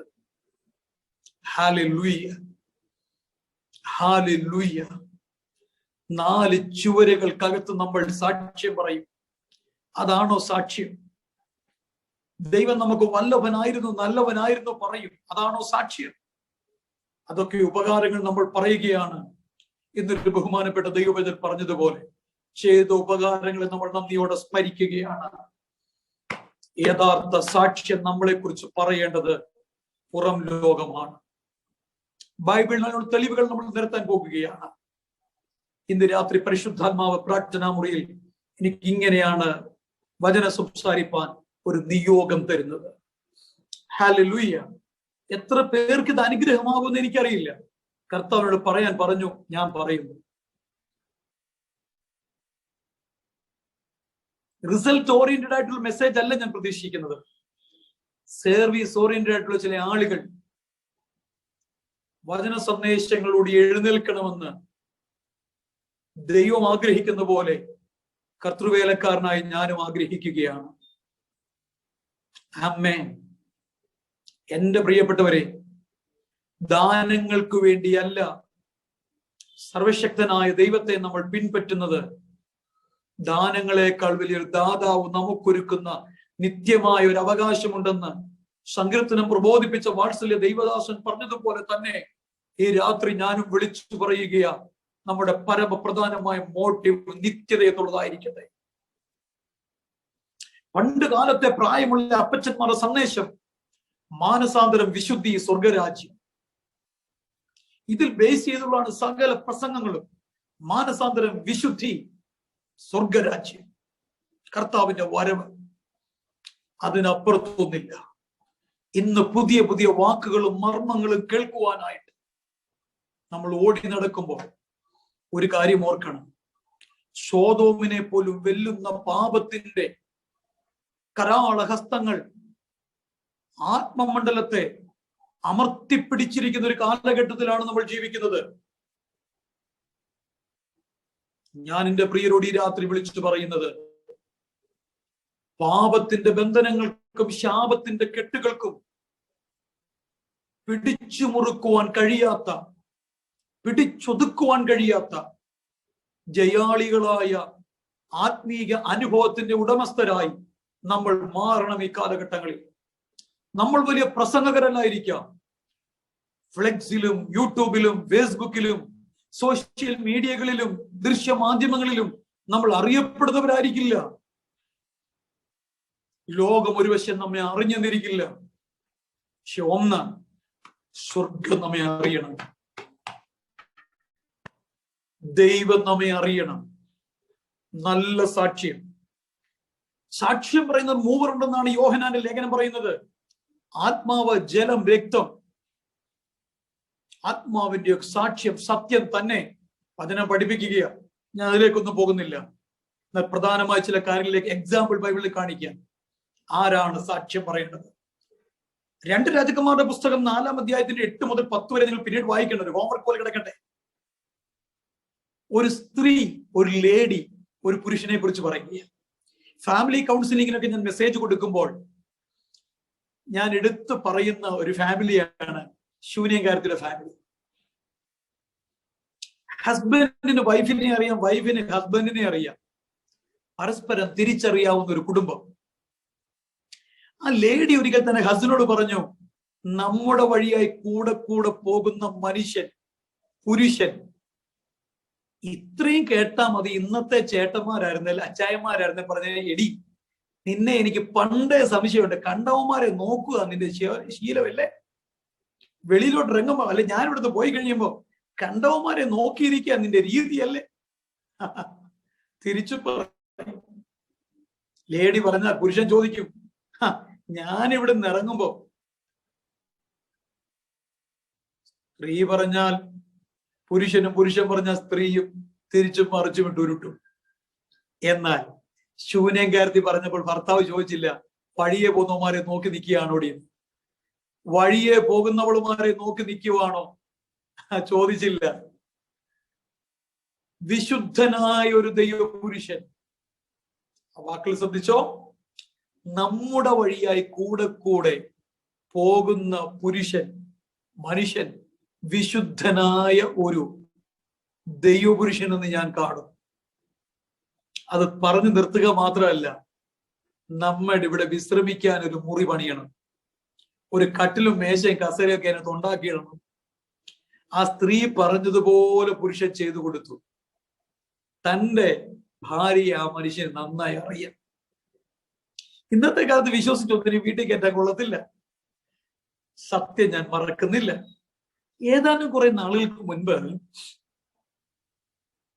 ഞങ്ങളുടെ ചർച്ചിൽ ഗസ്റ്റ് പാസ്റ്റർ അദ്ദേഹം പകലത്തെ മീറ്റിംഗ് കഴിഞ്ഞ് ഫുഡൊക്കെ കഴിച്ചു. വിശ്രമ മുറിയിലേക്ക്, ഗസ്റ്റ് റൂമിലേക്ക് അദ്ദേഹം പോയപ്പോൾ എന്റെ മിസ്സസ് എന്ന് പറഞ്ഞു, പുള്ളിക്കാരനെ ഇനി ചർച്ചിൽ വിളിക്കരുത്. എന്നെ നന്നായി ക്രിട്ടിസൈസ് ചെയ്യുന്ന ഒരാളാണ് എന്റെ ഭാര്യ. അപ്പൊ ഞാൻ പറഞ്ഞു, എന്നെ വിമർശനം വിട്ടിട്ട്, എന്നോടുള്ള വിമർശനം വിട്ടിട്ട് നീ ഇപ്പൊ വരുന്ന പാസ്റ്റർമാരെ വിമർശിക്കാൻ തുടങ്ങിയോ? എന്നാ കുഴപ്പം? അവരോട് പറഞ്ഞു, പുള്ളിക്കാരൻ ശരിയല്ല. ഞാൻ പറഞ്ഞു, ഈ മഞ്ഞപ്പിത്തം പിടിച്ചോർ നോക്കുന്നതിൽ മഞ്ഞിച്ചിരിക്കുമെന്ന് പഴമക്കാർ പറഞ്ഞു കേട്ടിട്ടുണ്ട്, അതുപോലെ ആയിരിക്കും. അവന്റെ മിസ്സസ് പറഞ്ഞു, എന്റെ പൊന്നച്ച, നിങ്ങളോട് പറഞ്ഞാൽ മനസ്സിലാവില്ല, അങ്ങേരുടെ നോട്ടം ശരിയല്ല, അങ്ങേരുടെ നോട്ടം ശരിയല്ല. നോട്ടം ശരിയല്ലേ? ആര് പറഞ്ഞു നോട്ടം ശരിയല്ലെന്ന്? എന്നാ കുഴപ്പമില്ല നോട്ടത്തിന്? അവിടെ നിങ്ങൾക്കത് പറഞ്ഞാൽ മനസ്സിലാകത്തില്ല, ഞങ്ങൾക്ക് പെണ്ണുങ്ങൾക്കത് മനസ്സിലാകത്തുള്ളൂ എന്ന് പറഞ്ഞു. നിങ്ങൾക്കത് പറഞ്ഞാൽ മനസ്സിലാവില്ല, ഞങ്ങൾക്ക് പെണ്ണുങ്ങൾക്കത് പറഞ്ഞാൽ മനസ്സിലാകത്തുള്ളൂ എന്ന് പറഞ്ഞു. ഓക്കെ, എങ്കിലും ഇവിടെ പറഞ്ഞതല്ലേ, പച്ചിനെയും കത്രികയും പോലുള്ള പ്രവചനം പറയുന്ന ആള്, ഓ എന്നോ പ്രവചനമാ. നമ്മളൊക്കെ ജനിച്ച കാലം മുതൽ ഇപ്പൊ ജീവിച്ചിരിക്കുന്ന സമയം വരെ ഭാവിയും ഭൂതവും വർത്തമാനവും എല്ലാം പറയും, എന്നോ പ്രവചനം. പക്ഷേ ഒരു മാസം കഴിഞ്ഞപ്പോൾ ഞങ്ങളുടെ കാതുകളിൽ ഒരു വാർത്തയെത്തി. ഒരു കൊച്ചു വീഡിയോ ക്ലിപ്പ് വാട്സാപ്പിൽ ഒരാൾ ഇട്ടു തന്നു. പഴയ ചെരുപ്പുമാല കഴുത്തിലൂടെ മാല കോർത്തിടിയിച്ച്, പഴയ ചെരുപ്പുകൾ ചേർത്തൊരു മാല ഉണ്ടാക്കി കഴുത്തിലൂടെ ഇടിയിച്ച് നാട്ടിലെ കുറെ ആളുകൾ പാട്ട കൊട്ടിക്കൊണ്ട് ഒരു വീട്ടിൽ നിന്ന് അദ്ദേഹത്തിന്റെ വീട് വരെ കൊണ്ടാക്കി. എന്റെ മിസ്സസ് പറഞ്ഞ വാക്ക് ഞാൻ ഓർത്തു, അച്ഛാ അങ്ങേര് ശരിയല്ല. നോക്കിയ പ്രിയപ്പെട്ടവരെ, ഒരു സ്ത്രീ ഒരു പുരുഷനെ കുറിച്ച് പറയുകയാണ്, വിശുദ്ധനായ ഒരു ദൈവപുരുഷൻ. ഇന്ന് രാത്രി എന്നെ കേൾക്കുന്ന എന്റെ പ്രിയരോട് ഞാൻ പറയുന്നത്, നമ്മുടെ നോട്ടം, നമ്മുടെ സംസാരം, നമ്മുടെ കേൾവി, നമ്മുടെ വാട്സാപ്പ്, നമ്മുടെ മെയിൽ, നമ്മുടെ ട്വിറ്റർ, നാം ഉപയോഗിക്കുന്ന സോഷ്യൽ മീഡിയ, ഇതെല്ലാം നാം ആരാണെന്ന് സാക്ഷി പറയുന്നതാണ്. നാം സ്ഥിരമായി സാധനം വാങ്ങിക്കുന്ന കടയിലെ ആൾ നമ്മളെ കുറിച്ച് സാക്ഷി പറയുമോ? നാം സ്ഥിരം കണ്ടുമുട്ടുന്ന ഒരാൾ നമ്മളെ കുറിച്ച് എന്തായിരിക്കും സാക്ഷി പറയുന്നത്? നമ്മുടെ ഓഫീസിൽ നമ്മോടൊപ്പമുള്ളയാൾ, നമ്മുടെ ഹോസ്പിറ്റലിൽ നമ്മോടൊപ്പമുള്ളയാൾ, നമ്മുടെ ചേർച്ചിൽ വരുന്നയാൾ നമ്മളെ കുറിച്ച് എന്തായിരിക്കും സാക്ഷി പറയുന്നത്? ചിന്തിച്ചിട്ടുണ്ടോ?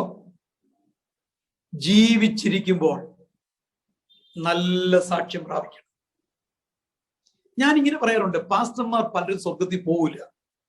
കാരണം കള്ളം പറയുന്നവർ എങ്ങനെ സ്വർഗത്തിൽ പോകും? അപ്പൊ ഞങ്ങൾ എന്ത് കള്ളമായിരിക്കും പറയുന്നെന്ന്. ചിലരൊക്കെ ഇങ്ങനെ നീണ്ടു നിവർന്ന് കിടക്കുമ്പോൾ മൂക്കിൽ രണ്ട് കഷ്ണം പഞ്ഞിയുമായിട്ട് കൈയും കാലൊക്കെ പിടിച്ച് കൂട്ടിക്കെട്ടി വെള്ളത്തുണിയൊക്കെ പുതപ്പിച്ച് ഇങ്ങനെ കിടത്തുമ്പോൾ ഞാനും പാസ്റ്ററൊക്കെ പോയി നിന്ന് പറയും, അച്ചായൻ സഭയുടെ തൂണായിരുന്നു, ദശാംശവും സ്വോത്രാഴ്ച ദൈവവേലയ്ക്ക് വേണ്ടി വാരി കോരി കൊടുക്കുമായിരുന്നു. 5 പൈസ ദശാംശവും സ്വോത്രാഴ്ച എടുത്തില്ല. 5 പൈസ കർത്താവിന് വേലയ്ക്ക് വേണ്ടി മനസ്സറിഞ്ഞു കൊടുക്കത്തില്ല. പാസ്റ്റർ കിട്ട് പാര, കൂട്ടുവിശ്വാസികൾ കിട്ട് പാര, തമ്മിൽ തെറ്റിക്കല്, നുണ പറച്ചില്, ഭാര്യ കിട്ട് നല്ല അടി കൊടുക്കല്. അയ്യോ, അച്ഛാന്റെ കയ്യിലില്ലാത്ത കയ്യിരിപ്പുകളില്ല. പക്ഷെ ഇങ്ങനെ നീണ്ടു നിവർന്ന് കിടക്കുമ്പോൾ ജീവിച്ചിരിക്കുന്നവരെ ഓർത്ത് അച്ഛൻ ഇങ്ങനെ ആയിരുന്നു പറയാൻ പറ്റുമോ? അതിന് പകരം ഞങ്ങൾ പോയി പറയും, ഭയങ്കര സംഭവമായിരുന്നു. പണ്ടൊരാൾ പറഞ്ഞ കഥ ഞാൻ ഓർക്കുന്നു. ഒരാൾ ഇങ്ങനെ കിടക്കുക, അമ്മയും മോളൊക്കെ കരഞ്ഞു വിളിച്ച് സൈഡിൽ ഇരിക്കുക. വരുന്നോര് ഈ കിടക്കുന്ന അച്ചാരി അങ്ങ് വാണത്തെ കയറ്റി വിടുക, റോക്കറ്റെ കയറ്റി വിടുക. അവസാനം അമ്മ മോളോട് ചെവി പറഞ്ഞു, എടി കൊച്ചെ, എഴുന്നേറ്റ് നീ ഒന്ന് നോക്കിക്കേ, ചത്ത് കിടക്കുന്നത് നിന്റെ അപ്പം തന്നെയാണോ എന്ന്.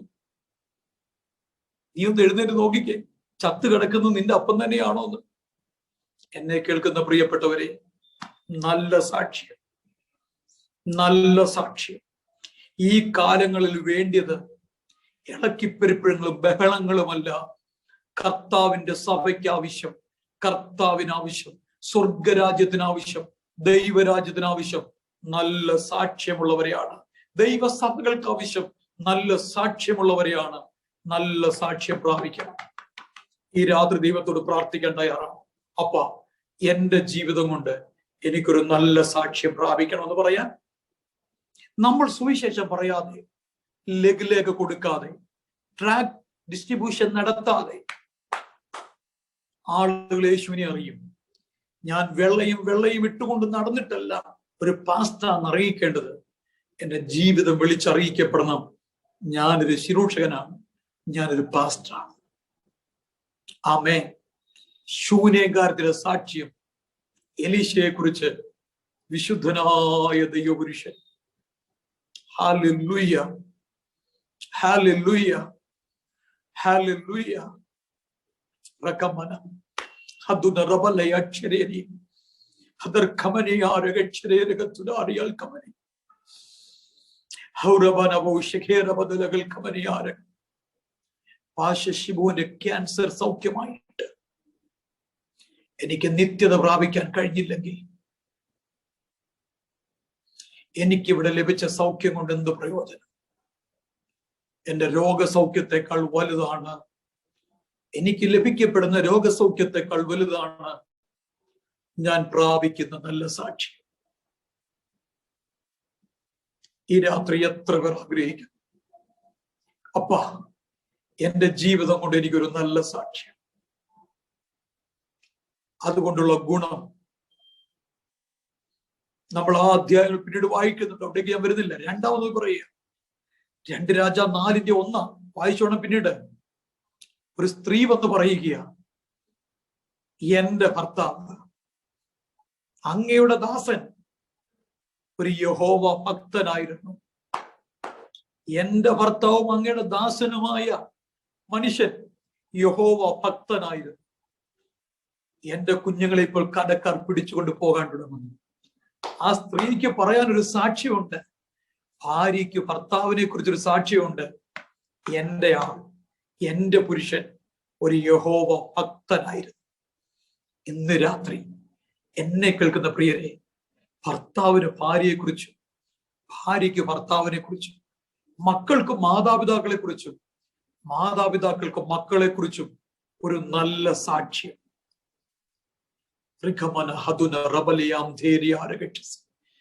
ഞാൻ ഇടയ്ക്ക് എന്റെ മരണം സ്വപ്നം കാണാറുണ്ട്, ഞാൻ ഇടയ്ക്ക് എന്റെ മരണം സങ്കല്പത്തിൽ കാണാറുണ്ട്. ഹല്ലേലൂയ. ഞാൻ ഇങ്ങനെ കിടക്കുമ്പോൾ എന്റെ മിസ്സസ് എന്നെ കുറിച്ച് എഴുന്നേറ്റ് എന്തായിരിക്കും പറയുന്നത്? എന്റെ മോൾ എന്നെ കുറിച്ച് എന്തായിരിക്കും പറയുന്നത്? എന്റെ മോൻ എന്നെ കുറിച്ച് എന്തായിരിക്കും പറയുന്നത്? ഹല്ലേലൂയ. ആ ചിന്തകൾ ഉള്ളിലേക്ക് കയറുമ്പോൾ ഒരു ദിവസം പോലും പിണങ്ങിയിരിക്കാൻ കഴിയുന്നില്ല, ഒരു ദിവസം പോലും വഴക്കുണ്ടാക്കാൻ പറ്റുന്നില്ല. ദേഷ്യപ്പെട്ടൊക്കെ സംസാരിക്കും, പക്ഷേ അതിനപ്പുറത്തേക്ക് ഒരു വഴക്കിലേക്ക് മാറുന്ന പ്രശ്നത്തിലേക്ക് നീങ്ങാൻ ഇടയാകുന്നില്ല. ആമേൻ. ഒരു ദിവസം പോലും പിണങ്ങി മാറിയിരുന്ന് 2 കിടക്കകളിൽ 2 മുറിയിൽ പോയി കിടക്കാൻ ഇടയാകുന്നില്ല. ഒന്നിച്ചൊരു കിടക്കയിൽ ഒന്നിച്ചൊരു പായിലും ഇരുന്ന് പ്രാർത്ഥിക്കത്തക്കവണ്ണം ജീവിതത്തെ ക്രമീകരിക്കുവാൻ പ്രാപ്തമാക്കുന്ന ഒരു ചിന്ത.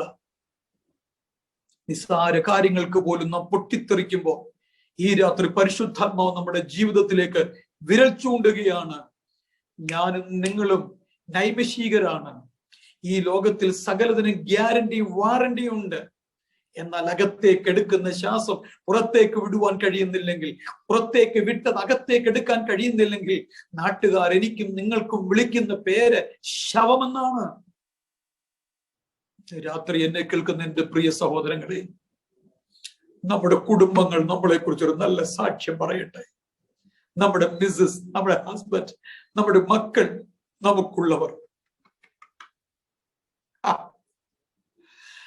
ഓ, എന്റെ അപ്പച്ചൻ, എന്റെ അമ്മച്ചി ഒരു യഹോവ ഭക്തനായിരുന്നു. എന്റെ ചർച്ചിലെ ഇന്ന ബ്രദർ ഒരു ഭക്തനായിരുന്നു. സാക്ഷ്യം ആഗ്രഹിക്കുന്നു, അങ്ങനെ ഒരു സാക്ഷ്യം കേൾക്കാൻ ഇഷ്ടപ്പെടുന്നു, അങ്ങനെ കൊതിക്കുന്നു. നമ്മൾ എത്ര കൊല്ലം ഭൂമിയിൽ ജീവിച്ചിരുന്നു എന്നുള്ളതല്ല, 20 കൊല്ലം നന്നായി ജീവിച്ചിട്ട് 21ാം കൊല്ലം ഒരു കെട്ട സാക്ഷ്യം കേൾപ്പിച്ചാൽ 20 കൊല്ലം നന്നായി ജീവിച്ചത് പോയില്ലേ, തീർന്നില്ലേ? ആദ്യ വിശ്വാസത്തെ അവസാനത്തോളം മുറുകെ പിടിച്ച് നമ്മുടെ ആയുസ് കൊണ്ട്, ജീവിതം കൊണ്ട് ഒരു നല്ല സാക്ഷ്യം ദൈവരാജ്യത്തിന് സംഭാവന ചെയ്യാൻ കഴിഞ്ഞാൽ, നാം കൂടി ആരാധിക്കുന്ന നമ്മുടെ ചർച്ചിന് ഡൊണേറ്റ് ചെയ്യാൻ നമുക്ക് കഴിഞ്ഞാൽ, നമ്മുടെ കുടുംബത്തിന് കൊടുക്കാൻ കഴിഞ്ഞാൽ, അതിനോളം വലുത് വേറെ എന്തുണ്ട്? അബ്രഹാം നടന്നു പോയ വഴിയെ ബഹുമാനപ്പെട്ട ജോഷി ഞാനും കൂടെ ഒരു ദിവസം നടന്നു പോകുകയാണ്. അബ്രഹാം മുമ്പിൽ പോയിട്ടുണ്ടെന്ന് വർഷങ്ങൾക്ക് മുമ്പ് പോയതെന്ന് ഞങ്ങൾക്ക് അറിയില്ല. കാടും പടലും മുഴുവൻ മൂടിക്കിടക്കുന്ന ഒരു വഴി. വെട്ടുകത്തിയൊക്കെ ഞങ്ങളുടെ കയ്യിലുണ്ട്, വടികളൊക്കെ ഉണ്ട്. വെട്ടുകത്തി കൊണ്ട് കാടും പടപ്പും വെട്ടിമാറ്റി വടി കൊണ്ട് തള്ളി നീക്കി ഞങ്ങൾ ഇങ്ങനെ നടന്നു പോകുകയാണ്. ഞങ്ങളുടെ ഉള്ളിലുള്ള ചിന്ത, കൊളംബസ് അമേരിക്ക കണ്ടുപിടിച്ച പോലെ ഈ വഴിക്ക് മുമ്പ് ആരും പോയിട്ടില്ല, ഞങ്ങൾ ആദ്യമായിട്ട് പോകുകയാ എന്ന് പറഞ്ഞുകൊണ്ടാ ഞങ്ങൾ ഇങ്ങനെ മുൻപോട്ട് പോകുന്നത്. പക്ഷെ കുറെ അങ്ങോട്ട് മുന്നോട്ട് ചെന്നപ്പോ കാടും പടലും മൂടിക്കിടക്കുന്ന എന്തോ ഒരു സാധനം, കാടും പടലും എല്ലാം വെട്ടിമാറ്റി ഞങ്ങൾ നോക്കിയപ്പോൾ ഞങ്ങൾക്കൊരു കാര്യം മനസ്സിലായി. ഇതൊരു യാഗപീഠമാണ്, കാലപ്പഴക്കം കൊണ്ട് ഇടിഞ്ഞു കിടക്കുക. പക്ഷേ ഞങ്ങൾക്കൊരു കാര്യം ബോധ്യമായി, ഞങ്ങളുടെ അഹന്ത മാറി. ഞങ്ങൾക്ക് മുൻപ് ഈ വഴി യാഗപീഠം പണിത് ദൈവത്തെ ആരാധിക്കുന്ന ആരോ ഒരാൾ പോയിട്ടുണ്ട്.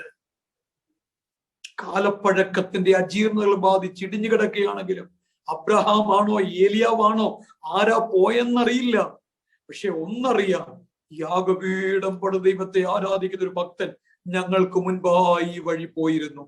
വാത്സല്യ സഹോദരങ്ങളെ, കർത്താവിന്റെ വരവ് വൈകിയാൽ ഒരു നെക്സ്റ്റ് ജനറേഷൻ, അടുത്തൊരു തലമുറ നമ്മുടെ സഭയിലൂടെ പുറത്തു വരുമ്പോൾ, നമ്മുടെ കുടുംബത്തിനകത്തൂടെ പുറത്തു വരുമ്പോൾ അവർ പറയുവാനിടയാകട്ടെ, ഞങ്ങൾക്ക് മുൻപ് ഒരു ഭക്തൻ ഈ ചർച്ചിൽ ഉണ്ടായിരുന്നു, ഞങ്ങൾക്ക് മുൻപ് ഞങ്ങളുടെ കുടുംബത്തിൽ ഒരു ഭക്തൻ ജീവിച്ചിരുന്നു.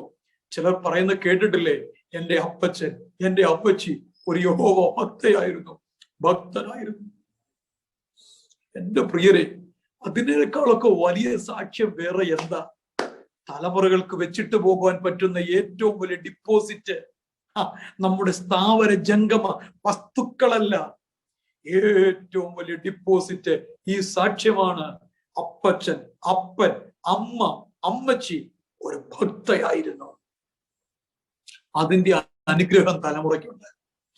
കടം കയറി നശിക്കുമാറായ വീട്, മക്കളെ കടക്കാർ പിടിക്കാൻ വരുന്നു.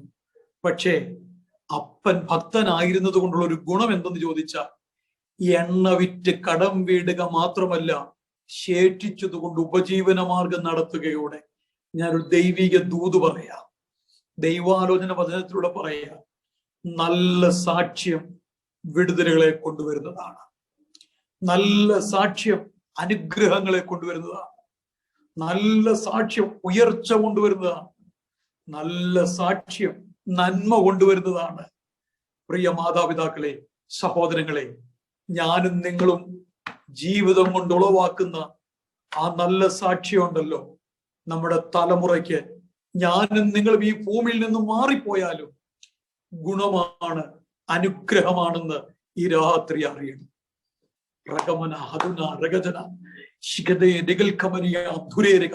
നേരുള്ളവരുടെ തലമുറ അനുഗ്രഹിക്കപ്പെടും. ഇരുട്ടിൽ വെളിച്ചമുദിക്കും. യഹോവ ഭക്തന് ദൃഢധൈര്യം, അവന്റെ മക്കൾക്കും ശരണമുണ്ടാകും. ഈ രാത്രി എന്നെ കേൾക്കുന്ന പ്രിയരോട് ഞാൻ പറയുന്നത്, ഒരു നല്ല സാക്ഷ്യം നമ്മുടെ വീട്ടിലുള്ളവർ നമ്മളെ കുറിച്ച് പറയട്ടെ. എന്റെ ഹസ്ബൻഡ് ഭക്തനാണ്, എന്റെ ഭാര്യ ഭക്തയാണ്, എന്റെ കുഞ്ഞുങ്ങൾ, എന്റെ പേരൻസ്, എന്റെ ഗ്രാൻഡ്പ, എന്റെ ഗ്രാൻഡ്മ പറയട്ടെന്നേ. അതാ വിടുതൽ, അതാ പ്രാപിക്കേണ്ടത്. ഞാനിങ്ങനെ പറയാം, മരിച്ചവരെ ഉയർപ്പിക്കുവാനുള്ള വരം പ്രാപിച്ചില്ലെങ്കിലും, ബൈബിളിൽ പറയുന്ന മുഴുവൻ കൃപാവരങ്ങളും പ്രാപിച്ചില്ലെങ്കിലും, നമ്മൾ ഈ പറയുന്ന കാര്യങ്ങൾ നിർബന്ധമായി പ്രാപിച്ചിരിക്കണം. കൃപ പ്രാപിക്കണം. നല്ല സാക്ഷ്യം തീർന്നില്ല. ഇയ്യോബ് 1:8 ഇയ്യോബിനെ കുറിച്ച് ദൈവം സാക്ഷി പറഞ്ഞു. ജോബിനെ കുറിച്ച് ദൈവം സാക്ഷി പറയുക. നിഷ്കളങ്കൻ, നേരുള്ളവൻ, ദോഷമിട്ടകലുന്നവൻ. തമിഴ് ബൈബിൾ വാക്കുകൾ കുറച്ചുകൂടെ ഹൃദ്യസ്ഥമാണ്. പൊല്ലാപ്പുകൾക്കകത്ത് അകപ്പെടാത്തവനെന്ന, ദോഷം വിട്ടകലുന്നവനെ കുറിച്ച്, അകലുന്നവൻ എന്നുള്ള മലയാളം വാക്കിന് കൊടുത്തിരിക്കുന്നത് പൊല്ലാപ്പുകൾക്കകത്ത് അകപ്പെടാത്തവൻ. റമന ഋഗന ഋഗധനാരിയാരക. ഹല്ലേലൂയ. വിസ കച്ചവടവും വസ്തുക്കച്ചവടവും, ആമേൻ, മറ്റു പലവിധ പരിപാടികളുമായി, ആമേൻ, ഇന്ന് സുവിശേഷം പ്രസംഗിക്കുന്നവർ മാറിയിരിക്കുമ്പോൾ ഒരു ഭക്തനെ കുറിച്ച് ദൈവം പറയുകയാണ്, ഒരു സാക്ഷ്യം. അവനെ പോലെ നിഷ്കളങ്കൻ, നേരുള്ളവൻ, ദോഷം വിട്ടകലുന്നവൻ ദേശത്ത് വേറെയില്ല. സ്വർഗത്തിലെ ദൈവത്തിന്റെ സാക്ഷി. ഇന്ന് രാത്രി സഹോദരന്മാരെ, നിങ്ങൾ എങ്ങനെയുള്ളൊരു മെസ്സേജ് പ്രതീക്ഷിച്ചെന്ന് എനിക്കറിയില്ല. പക്ഷെ ദൈവം എന്നോട് പറയുന്നത് ഞാൻ പറയുക, എത്ര പേർക്ക് കൊതിയുണ്ട് ഈ ഒരു സാക്ഷ്യം പ്രാപിക്കാൻ, ഈ ഒരു സാക്ഷ്യം പ്രാപിക്കാൻ. 2 കൊരിന്ത്യർ 4-ാം അധ്യായത്തിൽ വായിക്കുന്നു, അവൻ ശരീരത്തിൽ ഇരിക്കുമ്പോൾ ചെയ്തത് നല്ലതാകിലും തീയതാകിലും അതിന് തക്കവണ്ണം പ്രാപിക്കേണ്ടതിന് ദൈവത്തിന്റെ ന്യായാസനത്തിന് മുൻപാകെ വെളിപ്പെടേണ്ടതാകുന്നു. ഈ ശരീരത്തിൽ ഇരിക്കുമ്പോൾ ചെയ്തതിനൊത്തവണ്ണം നമ്മൾ പ്രാപിക്കും. ഈ ശരീരത്തിൽ വസിക്കുമ്പോൾ ഒരു നല്ല സാക്ഷ്യം പ്രാപിക്കാൻ. നമ്മൾ നീണ്ടു നിവർന്ന് കിടക്കുമ്പോഴല്ല സാക്ഷ്യം നമ്മളെ കുറിച്ച് പറയേണ്ടത്. ഹാനോക്ക് ജീവിച്ചിരിക്കുമ്പോൾ തന്നെ എടുക്കപ്പെടുന്നതിന് മുൻപേ സാക്ഷ്യം പ്രാപിച്ചു, ജീവിതം കൊണ്ട് ദൈവത്തെ പ്രസാദിപ്പിച്ചവനാണെന്ന്. ഇന്ന് പ്രസംഗം കൊണ്ട് പലരും ദൈവത്തെ പ്രസാദിപ്പിക്കാൻ വെമ്പൽ കൊള്ളുമ്പോൾ, പാട്ടുകൊണ്ട്, എഴുത്തുകൾ കൊണ്ട് വെമ്പൽ കൊള്ളുമ്പോൾ, സ്വർഗം പറയാ, കുഞ്ഞെ, നിന്റെ പുസ്തകവും എഴുത്തും എനിക്ക് വേണ്ട, നിന്റെ പാട്ട് എനിക്ക് വേണ്ട, നിന്റെ പ്രസംഗം എനിക്ക് വേണ്ട. ബട്ട് എനിക്ക് ആവശ്യമായതൊന്നുണ്ട്, നിന്റെ ലൈഫ്, നിന്റെ ജീവിതം, അതെനിക്ക് വേണം. ജീവിതം കൊണ്ട് ദൈവത്തെ പ്രസാദിപ്പിക്കുക, ജീവിതം കൊണ്ട് ദൈവത്തെ പ്രസാദിപ്പിക്കുക. ആ ഒരു സാക്ഷ്യം ദൈവം പാകെ കണ്ണീരൊഴുക്കി പ്രാർത്ഥിച്ച് പ്രാപിക്കാൻ എത്ര വൃത്തയാണ്. നദനയേൽ യേശുവിന്റെ അടുക്കൽ വരുമ്പോൾ യേശു നദനയേലിനെ കുറിച്ച് പറഞ്ഞു, ഇവൻ സാക്ഷാൽ ഇസ്രായേലിൻ, ഇവനിൽ കപടമില്ല. അവന്റെ സാക്ഷ്യം കണ്ടോ? സാക്ഷാൽ ഇസ്രായേലിൻ, ഇവനിൽ കപടമില്ല. നമുക്കൊക്കെ ഇന്ന് ഒരുപാട് ആളുകളെ അറിയാം. പലരോട് നമ്മൾ ഫ്രണ്ട്ഷിപ്പ് കൂടാറില്ല. ചിലരൊക്കെ നമ്മുടെ അരികിൽ വരുമ്പോൾ നമ്മൾ ഒഴിഞ്ഞു മാറുകയാണ്. പേടിയാ നമുക്ക് പലരെയും, ഭയമാ നമുക്ക് പലരെയും. പക്ഷെ നദനയേൽ വരുമ്പോൾ കർത്താവ് പറയുക, സാക്ഷാൽ ഇസ്രായേലിൻ, ഇവനിൽ കപടമില്ല. ഇങ്ങനെയുള്ള ആത്മമനുഷ്യരെയാണ് ഇന്നത്തെ സഭകൾക്ക് ആവശ്യം. ഇങ്ങനെയുള്ള ആത്മമനുഷ്യരെയാണ് ചില സഹോദരങ്ങൾക്ക് ആവശ്യം. ഇങ്ങനെയുള്ള ആത്മമനുഷ്യരെയാണ് ദൈവദാസന്മാർക്ക് ആവശ്യം. ഇങ്ങനെയുള്ള ആത്മമനുഷ്യരെയാണ് തമ്പുരാൻ ആവശ്യം. കളങ്കമില്ലാത്തവരെ. മിടുക്കന്മാർ ഒരുപാട് പേരുണ്ട്, സമർത്ഥന്മാർ ഒരുപാട് പേരുണ്ട്, ആമേൻ, ഡിഗ്രികളും ഡോക്ടറേറ്റും ഉള്ളവർ ഒരുപാട് പേരുണ്ട്. പക്ഷെ കർത്താവ് ചോദിക്കുന്നു, കളങ്കമില്ലാത്ത നദനയേലുമാർ ഇവിടെ.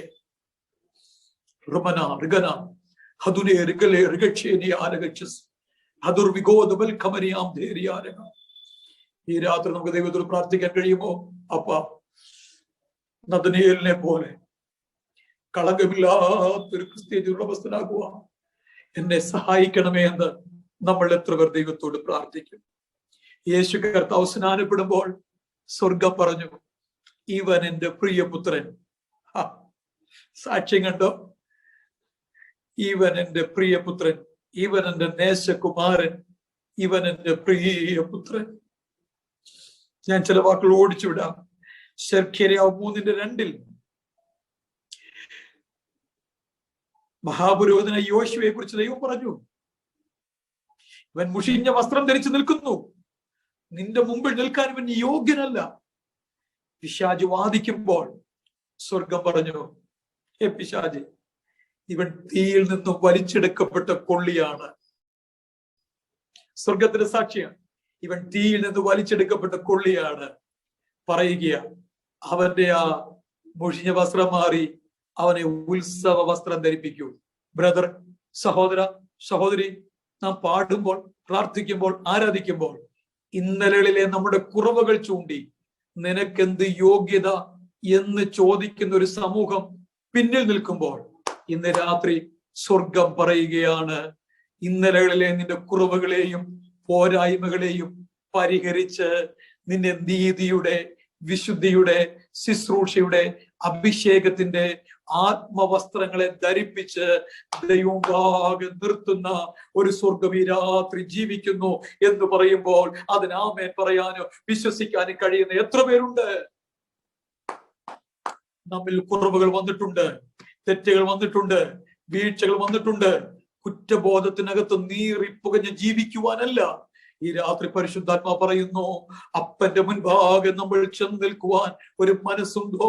നിശ്ചയമായും നമ്മിൽ പറ്റിയ കറയും കളങ്കങ്ങളും മാറ്റി നമ്മുടെ വസ്ത്രത്തെ ഹിമം പോലെ വിലയേറിയ രക്തത്താ, നിത്യ നിയമത്തിന്റെ രക്തത്താ കഴുകി ശുദ്ധീകരിച്ച് പ്രാഗൽഭ്യത്തോടെ നമ്മെ നിർത്തും. തന്നെ സാക്ഷിക്കുവാ, തന്നെ ഉയർത്തുക. തമ്പുരാന്റെ സാക്ഷ്യം, അവൻ തീയിൽ നിന്ന് വലിച്ചെടുക്കപ്പെട്ട പുള്ളിയാണ്. തമ്പുരാന്റെ സാക്ഷ്യം, തീയിൽ നിന്നും വലിച്ചെടുക്കപ്പെട്ട പുള്ളിയാണ്. ഒത്തിരി കാര്യങ്ങൾ അവിടെ എനിക്ക് പറയാനുണ്ട്, പക്ഷെ സമയപരിമിതി കൊണ്ട് ഞാൻ അവിടെ അവസാനിപ്പിക്കുകയാണ്.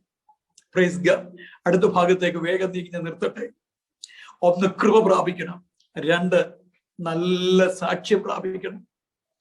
കർത്താവിൽ ഞാൻ പ്രാപിച്ച ദൂതുകളായി പറയുന്നത്, എന്റെ പ്രിയരെ, നമ്മൾ ദൈവത്തോട് രാത്രി ഉള്ളുന്നൊന്ന് പ്രാർത്ഥിച്ചേ കിടക്കാവൂ. അപ്പാ, എന്റെ ജീവിതത്തിൽ കൃപ പ്രാപിക്കണം, എനിക്ക് നല്ല സാക്ഷ്യം പ്രാപിക്കണം. എനിക്ക് അതിനോളം അനുഗ്രഹിക്കപ്പെട്ട ഒരു അനുഭവം വേറെ എന്താണുള്ളത്? നമ്മളെ കുറിച്ച് ആളുകൾ പറയുമ്പോൾ അത് പോരാ, കുറച്ചുകൂടെ പറയണമായിരുന്നു എന്ന് തോന്നത്തക്കവണ്ണം ഒരു നല്ല ക്രിസ്തീയ ജീവിതത്തിന് ഉടമസ്ഥരാകുവാൻ നമുക്കൊന്ന് കൊതിക്കാം, നമുക്കൊന്ന് വാഞ്ചിക്കാം. അതിനനുസരിച്ച് നമുക്ക് ചുവടുകൾ വയ്ക്കാം. നമുക്ക് വേണ്ടി ജീവൻ നൽകിയ അരുമനാഥൻ, നമുക്ക് വേണ്ടി ജീവൻ നൽകിയ അരുമനാഥൻ, രക്ഷകനും വീണ്ടെടുപ്പുകാരനുമായി നായകനായി നമുക്ക് മുൻപിൽ ഉള്ളപ്പോൾ എന്തുകൊണ്ട് ജീവൻ നൽകിയവന് വേണ്ടി നമ്മുടെ ജീവിതം നൽകിക്കൂടാ? നമുക്ക് വേണ്ടി ജീവൻ നൽകിയവന് വേണ്ടി എന്തുകൊണ്ട് നമ്മുടെ ജീവിതം നൽകിക്കൂടാ? ഈ രാത്രി ജീവിതം എന്ന സാക്ഷ്യം അത് മുമ്പിൽ വരട്ടെ.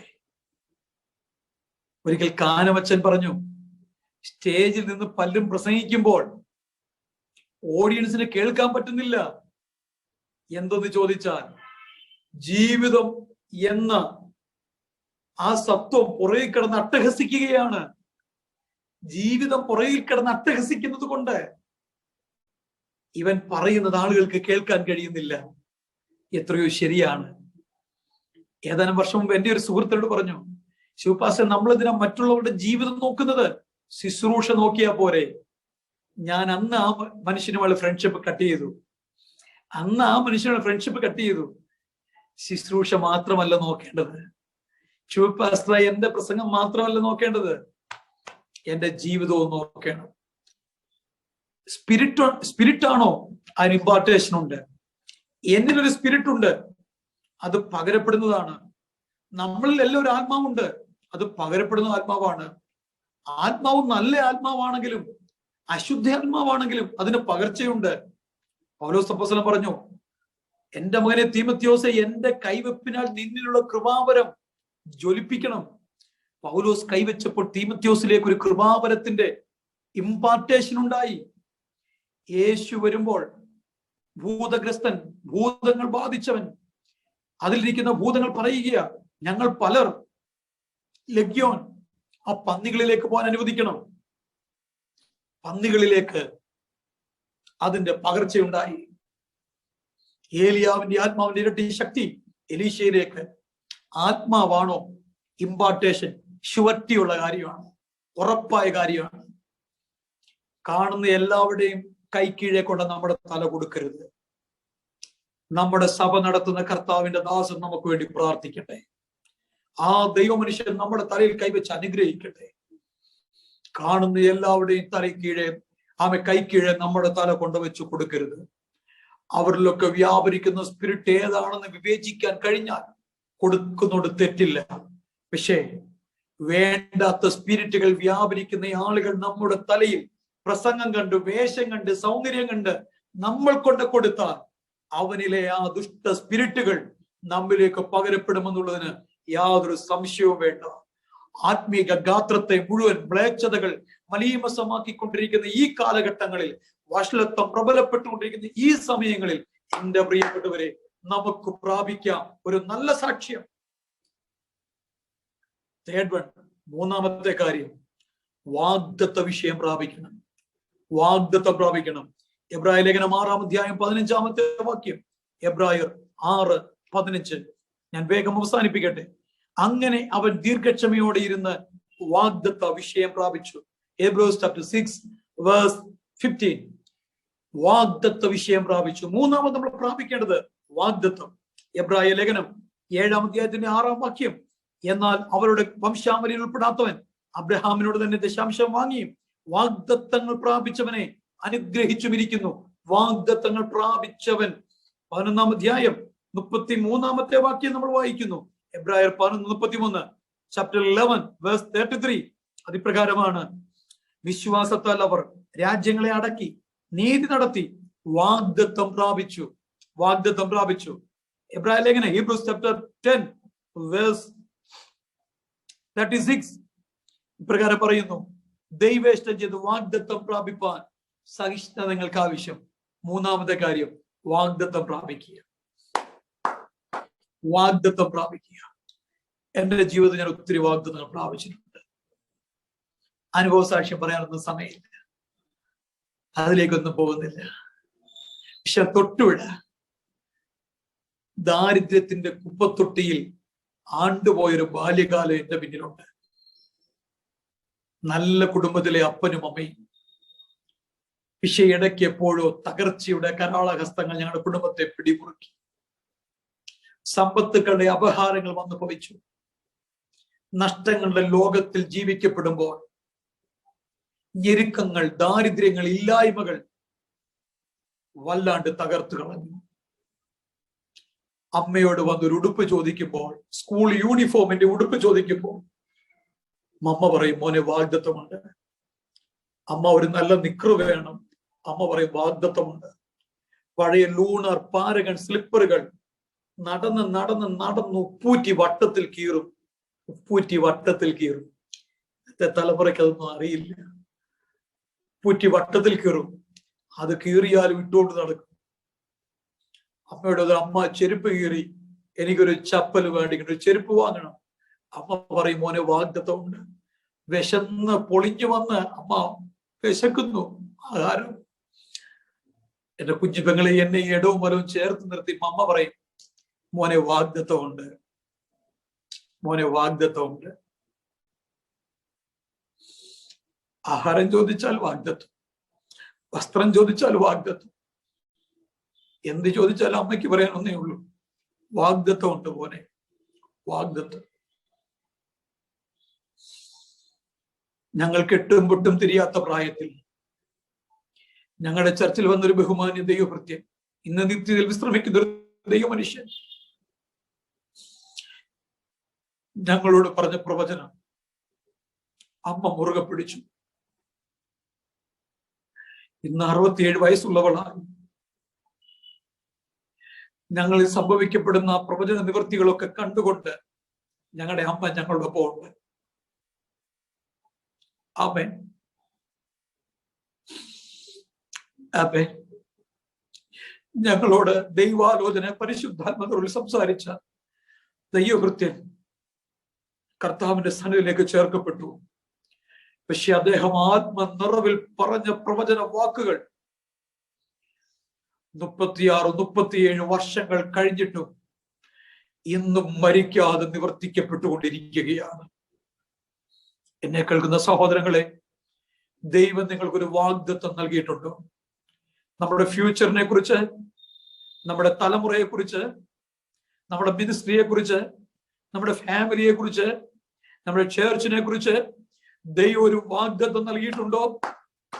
അത് സംഭവിക്കുക തന്നെ ചെയ്യും. ഏലിയാവിന് വേണ്ടി അയക്കപ്പെട്ട കാക്ക ചത്തുപോയേക്കാം, പക്ഷെ ഏലിയാവിന് വേണ്ടി കാക്ക അയച്ച് സ്വർഗം ജീവിക്കുന്നു. ഇന്ന് രാത്രി സഹോദരങ്ങളെ, വാഗ്ദത്തങ്ങൾ പറഞ്ഞവർ ലോകം വിട്ടുപോയേക്കാം, പ്രവചനാത്മാവിൽ സംസാരിച്ചവർ നീങ്ങിപ്പോയേക്കാം, പക്ഷേ അവരെ കൊണ്ട് പറയിപ്പിച്ച സ്വർഗം ജീവിക്കുകയാണ്. മാനുഷിക വാഗ്ദത്തങ്ങൾ മാത്രമല്ല കേട്ടോ, 1 യോഹന്നാൻ 2:25 ഏറ്റവും വലിയ വേറൊരു വാഗ്ദത്തം കൂടിയുണ്ട്. അതെന്താണെന്നറിയാമോ? ഇതാകുന്നു അവൻ നമുക്ക് നൽകിയ വാഗ്ദത്തം, നിത്യജീവൻ തന്നെ. ഇതാകുന്നു അവൻ നമുക്ക് നൽകിയ വാഗ്ദത്തം, നിത്യജീവൻ തന്നെ. ഇത് പ്രാപിച്ചോണം. ഏത് പ്രാപിക്കണം? വാഗ്ദത്തങ്ങൾ പ്രാപിക്കണം. ആത്മീകമായ വാഗ്ദത്തങ്ങൾ പ്രാപിക്കണം. സ്പിരിച്വലായുള്ള പ്രോമിസുകൾ, വാഗ്ദത്തങ്ങൾ പ്രാപിക്കണം. ഭൗതികമായ വാഗ്ദത്തങ്ങൾ പ്രാപിക്കണം. വാഗ്ദത്തങ്ങൾ കേൾക്കാനുള്ളതല്ല, വാഗ്ദത്തങ്ങൾ കാണാനുള്ളതല്ല, വാഗ്ദത്തങ്ങൾ പ്രാപിക്കാനുള്ളതാണ്. വാഗ്ദത്തം കേൾക്കുന്നവർ മാത്രമുണ്ട്. എന്നാൽ വാഗ്ദത്തങ്ങൾ ദാനിയേലിനെ പോലെ പ്രാർത്ഥിച്ചു മേടിക്കുന്നവരുണ്ട്. യെരൂശലേമിന് നേരെയുള്ള കിളിവാതിൽ തുറന്ന് ദിവസം 3 നേരം പ്രാർത്ഥിച്ചുകൊണ്ടിരുന്ന ഒരു ദാനിയേൽ ഒരു കാലസംഖ്യ ഗ്രഹിച്ചു. ബാബേൽ പ്രവാസത്തിൽ കിടക്കുന്ന ജനത്തിനൊരു മടങ്ങിപ്പോക്കുണ്ട്. അത് തിരിച്ചറിഞ്ഞ മനുഷ്യൻ 3 നേരം തന്റെ പിതൃനഗരത്തെ നോക്കി പ്രാർത്ഥിക്കാൻ തുടങ്ങി. മടങ്ങിപ്പോക്ക് കണ്ട് പ്രാർത്ഥിക്കാൻ തുടങ്ങി. ആയതുപോലെ ഈ രാത്രി ഈ സൂം പ്ലാറ്റ്ഫോമിലൂടെ എന്നെ കേൾക്കുന്ന ചില സഹോദരങ്ങളോട് ഞാൻ ദൈവാത്മാവിൽ പറയുന്നു, ചിലതിന്റെ മാനസാന്തരത്തിന്, ചിലതിന്റെ മടങ്ങി വരവിന്, ചിലതിന്റെ രൂപാന്തരത്തിന്, ചില ദൈവിക വിടുതലുകൾക്ക് വേണ്ടി, ചില ദൈവ പ്രവൃത്തികൾക്ക് വേണ്ടി വാഗ്ദത്തങ്ങളെ നോക്കി പ്രാർത്ഥിക്കുക. ആര് പറഞ്ഞു വിടുതൽ നടക്കത്തില്ലെന്ന്? ആര് പറഞ്ഞൊരു തലമുറ ഉണ്ടാവില്ല എന്ന്? ആര് പറഞ്ഞു ഇനി ചില ദൈവപ്രവൃത്തികൾ നടക്കത്തില്ല, സംഭവിക്കത്തില്ല എന്ന്? ഈ രാത്രി സ്വർഗം പറയുന്നു, പുത്രോത്പാദനത്തിനുള്ള ശക്തി നിർജീവമായത്, അവൻ ശക്തി ക്ഷയിച്ചത്, ശരീരത്തിന്റെ ശോചനീയാവസ്ഥ ഗ്രഹിച്ച 2 പേർ, അബ്രഹാം, സാറ. പക്ഷെ വാഗ്ദത്തം ചെയ്തവനെ വിശ്വസ്തനെന്നെണ്ണി. ഇന്ന് രാത്രി എന്നെ കേൾക്കുന്ന എന്റെ പ്രിയരോട് ഇത് പറയുമ്പോൾ ധൈര്യത്തോടും ജീവിതത്തിന്റെ അനുഭവത്തിൽ നിന്ന് പറയുക. വിവാഹം കഴിഞ്ഞ് 18 വർഷമായ ഒരു ദമ്പതി ഞങ്ങളുടെ ചർച്ചിലുണ്ട്. ഹൈ ഡയബറ്റിക് പേഷ്യന്റ് ആയി തീർന്ന ഞങ്ങളുടെ സിസ്റ്റർ 3 നേരം ഇൻസുലിൻ എടുത്തുകൊണ്ടിരുന്നവൾ സകല വന്ധ്യതാ നിവാരണ ക്ലിനിക്കിൽ നിന്നും പറഞ്ഞു ഇനിയൊരു തലമുറ ഉണ്ടാവില്ല. പക്ഷെ ഇന്ന് 2 മക്കൾ, എയ്മി, ഏഞ്ചൽ, ഹല്ലേലൂയ, 2 കുഞ്ഞുങ്ങളുടെ അമ്മയായി, അപ്പനായി ഞങ്ങളുടെ സഹോദരങ്ങൾ ജീവിക്കുമ്പോൾ എനിക്കൊരു കാര്യം അറിയാം. വന്ധ്യതാ നിവാരണ ക്ലിനിക്കിലെ ഡോക്ടറുടെ വാക്കല്ല അവസാന വാക്ക്, ഫൈനൽ വേർഡ്. എന്റെ പ്രിയപ്പെട്ടവരെ, സമയം കഴിഞ്ഞു പോയെന്ന് വൈദ്യശാസ്ത്രം പറയും, ഡോക്ടേഴ്സ് പറയും. നീ പറയരുത്. ക്യാൻസറിന്റെ 4th സ്റ്റേജ്, നോ രക്ഷ. ഇനി പിള്ളേരുണ്ടാകത്തില്ല, ഇനി വിടുതൽ നടക്കത്തില്ല, ഇനി ജോലി കിട്ടത്തില്ല, ഇനി വീട് പണി നടക്കത്തില്ല, ഇനി പഠനം നടക്കത്തില്ല, ആ കാര്യങ്ങൾ ശരിയാവൂല. നമ്മൾ പറയരുത്. The time is not over and still there is hope. സമയങ്ങൾ കഴിഞ്ഞിട്ടില്ല, സാധ്യതകൾ ഇനിയുമുണ്ട്. ആര് പറഞ്ഞു ബ്രദർ സമയം കഴിഞ്ഞെന്ന്? ആര് പറഞ്ഞു സിസ്റ്റർ സമയം കഴിഞ്ഞെന്ന്? സമയങ്ങൾ കഴിഞ്ഞിട്ടില്ല. മനുഷ്യന്റെ സമയം കഴിഞ്ഞായിരിക്കും, വൈദ്യശാസ്ത്രത്തിന്റെ സമയം കഴിഞ്ഞായിരിക്കും, ഡോക്ടറുടെ സമയം കഴിഞ്ഞായിരിക്കും, ലോകത്തിന്റെ സമയം കഴിഞ്ഞായിരിക്കും. പക്ഷെ ദൈവത്തിന്റെ സമയം വരുന്നതേ ഉള്ളൂ. മരിച്ചു നാറ്റം വെച്ച് 4 നാളായവനെ പുറത്തു കൊണ്ടുവന്നുകൊണ്ട് കർത്താവ് തെളിയിച്ചു, സമയം കഴിഞ്ഞിട്ടില്ല. വിശ്വസിക്കുന്നതിനകത്ത് 4 നാളായാലും ഒരു മഹത്വമുണ്ട്. ഇന്നു രാത്രി എന്നെ കേൾക്കുന്ന വിശുദ്ധ സഭയെ, ചില പ്രാർത്ഥനാ വിഷയങ്ങളുടെ മുമ്പിലായിരിക്കുന്ന ജനത്തോട് പരിശുദ്ധാത്മാവ് ഈ രാത്രി ആലോചന അറിയിക്കുകയാണ്. ഈ ദിനങ്ങളിൽ, ഈ ആണ്ടുകൾ അവസാനിക്കും മുൻപ് സാധ്യമാക്കുന്ന ചില ദൈവപ്രവൃത്തികൾ, സാധ്യതയുടെ ചില ദൈവപ്രവൃത്തികൾ ചിലർ കണ്ണുകൊണ്ട് കാണുകയും സഭാമധ്യേ അത് സാക്ഷിക്കുകയും ചെയ്യുന്ന സമയങ്ങളെന്ന് ഈ രാത്രി പരിശുദ്ധാത്മ പറയുന്നു. ചില ബോണ്ടേജുകൾ, ചില നുഖങ്ങൾ, ചില കെട്ടുകൾ ഇന്ന് രാത്രി യേശുവിൻ നാമത്തിൽ പൊട്ടുകയാണ്. The mighty name of Jesus. യേശുവിൻ നാമത്തിൽ ചെറുടയുകയാണ്. വാഗ്ദത്ത വിഷയങ്ങൾ പ്രാപിക്കണം. വിവാഹം കഴിഞ്ഞ് 28 വർഷമായ ഒരു വക്കീൽ ദമ്പതികൾ ഞങ്ങൾക്കുണ്ട്. സ്ത്രീകൾക്കുള്ള പതിവ് നിന്നുപോയ ഞങ്ങളുടെ മേഡം ഇന്ന് 3 കുഞ്ഞുങ്ങളുടെ അമ്മയാണ്. ആദ്യത്തെ വിവാഹത്തിന് ശേഷം 27 വർഷം കഴിഞ്ഞ് 2 ഇരട്ട കുട്ടികൾ, ഒരാണും പെണ്ണും, രണ്ടാമതൊരു മോൾ. എന്റെ പ്രിയരെ, ദൈവം നിനക്കൊരു വാഗ്ദത്തം തരുമെന്ന് പറഞ്ഞാൽ അത് തന്നിരിക്കും. ദൈവത്തിന്റെ പ്രോമിസ് ഉണ്ടോ ജീവിതത്തിൽ, മിനിസ്ട്രിയിൽ, ഫാമിലിയിൽ, മക്കളിൽ, മുൻപോട്ടുള്ള ഫ്യൂച്ചറിനെ കുറിച്ച് ദൈവത്തിന് വാഗ്ദത്തം ഉണ്ടോ? ഞാൻ എൻ്റെ ദൈവദാസന്മാരുടെ സഹോദരങ്ങളോട് പറയുന്നു, അത് നടന്നിരിക്കും. കണ്ണടയും മുമ്പ് അത് കണ്ടിരിക്കും, കൈകളിൽ പ്രാപിച്ചിരിക്കും. ശിമ്യോൻ ഹന്ന ഒരു വാഗ്ദത്തം പ്രാപിച്ചിരുന്നു, മശിഹയെ കാണാതെ എടുക്കപ്പെടത്തില്ലെന്ന്, മരണപ്പെടത്തില്ലെന്ന്, കണ്ണടയത്തില്ലെന്ന്.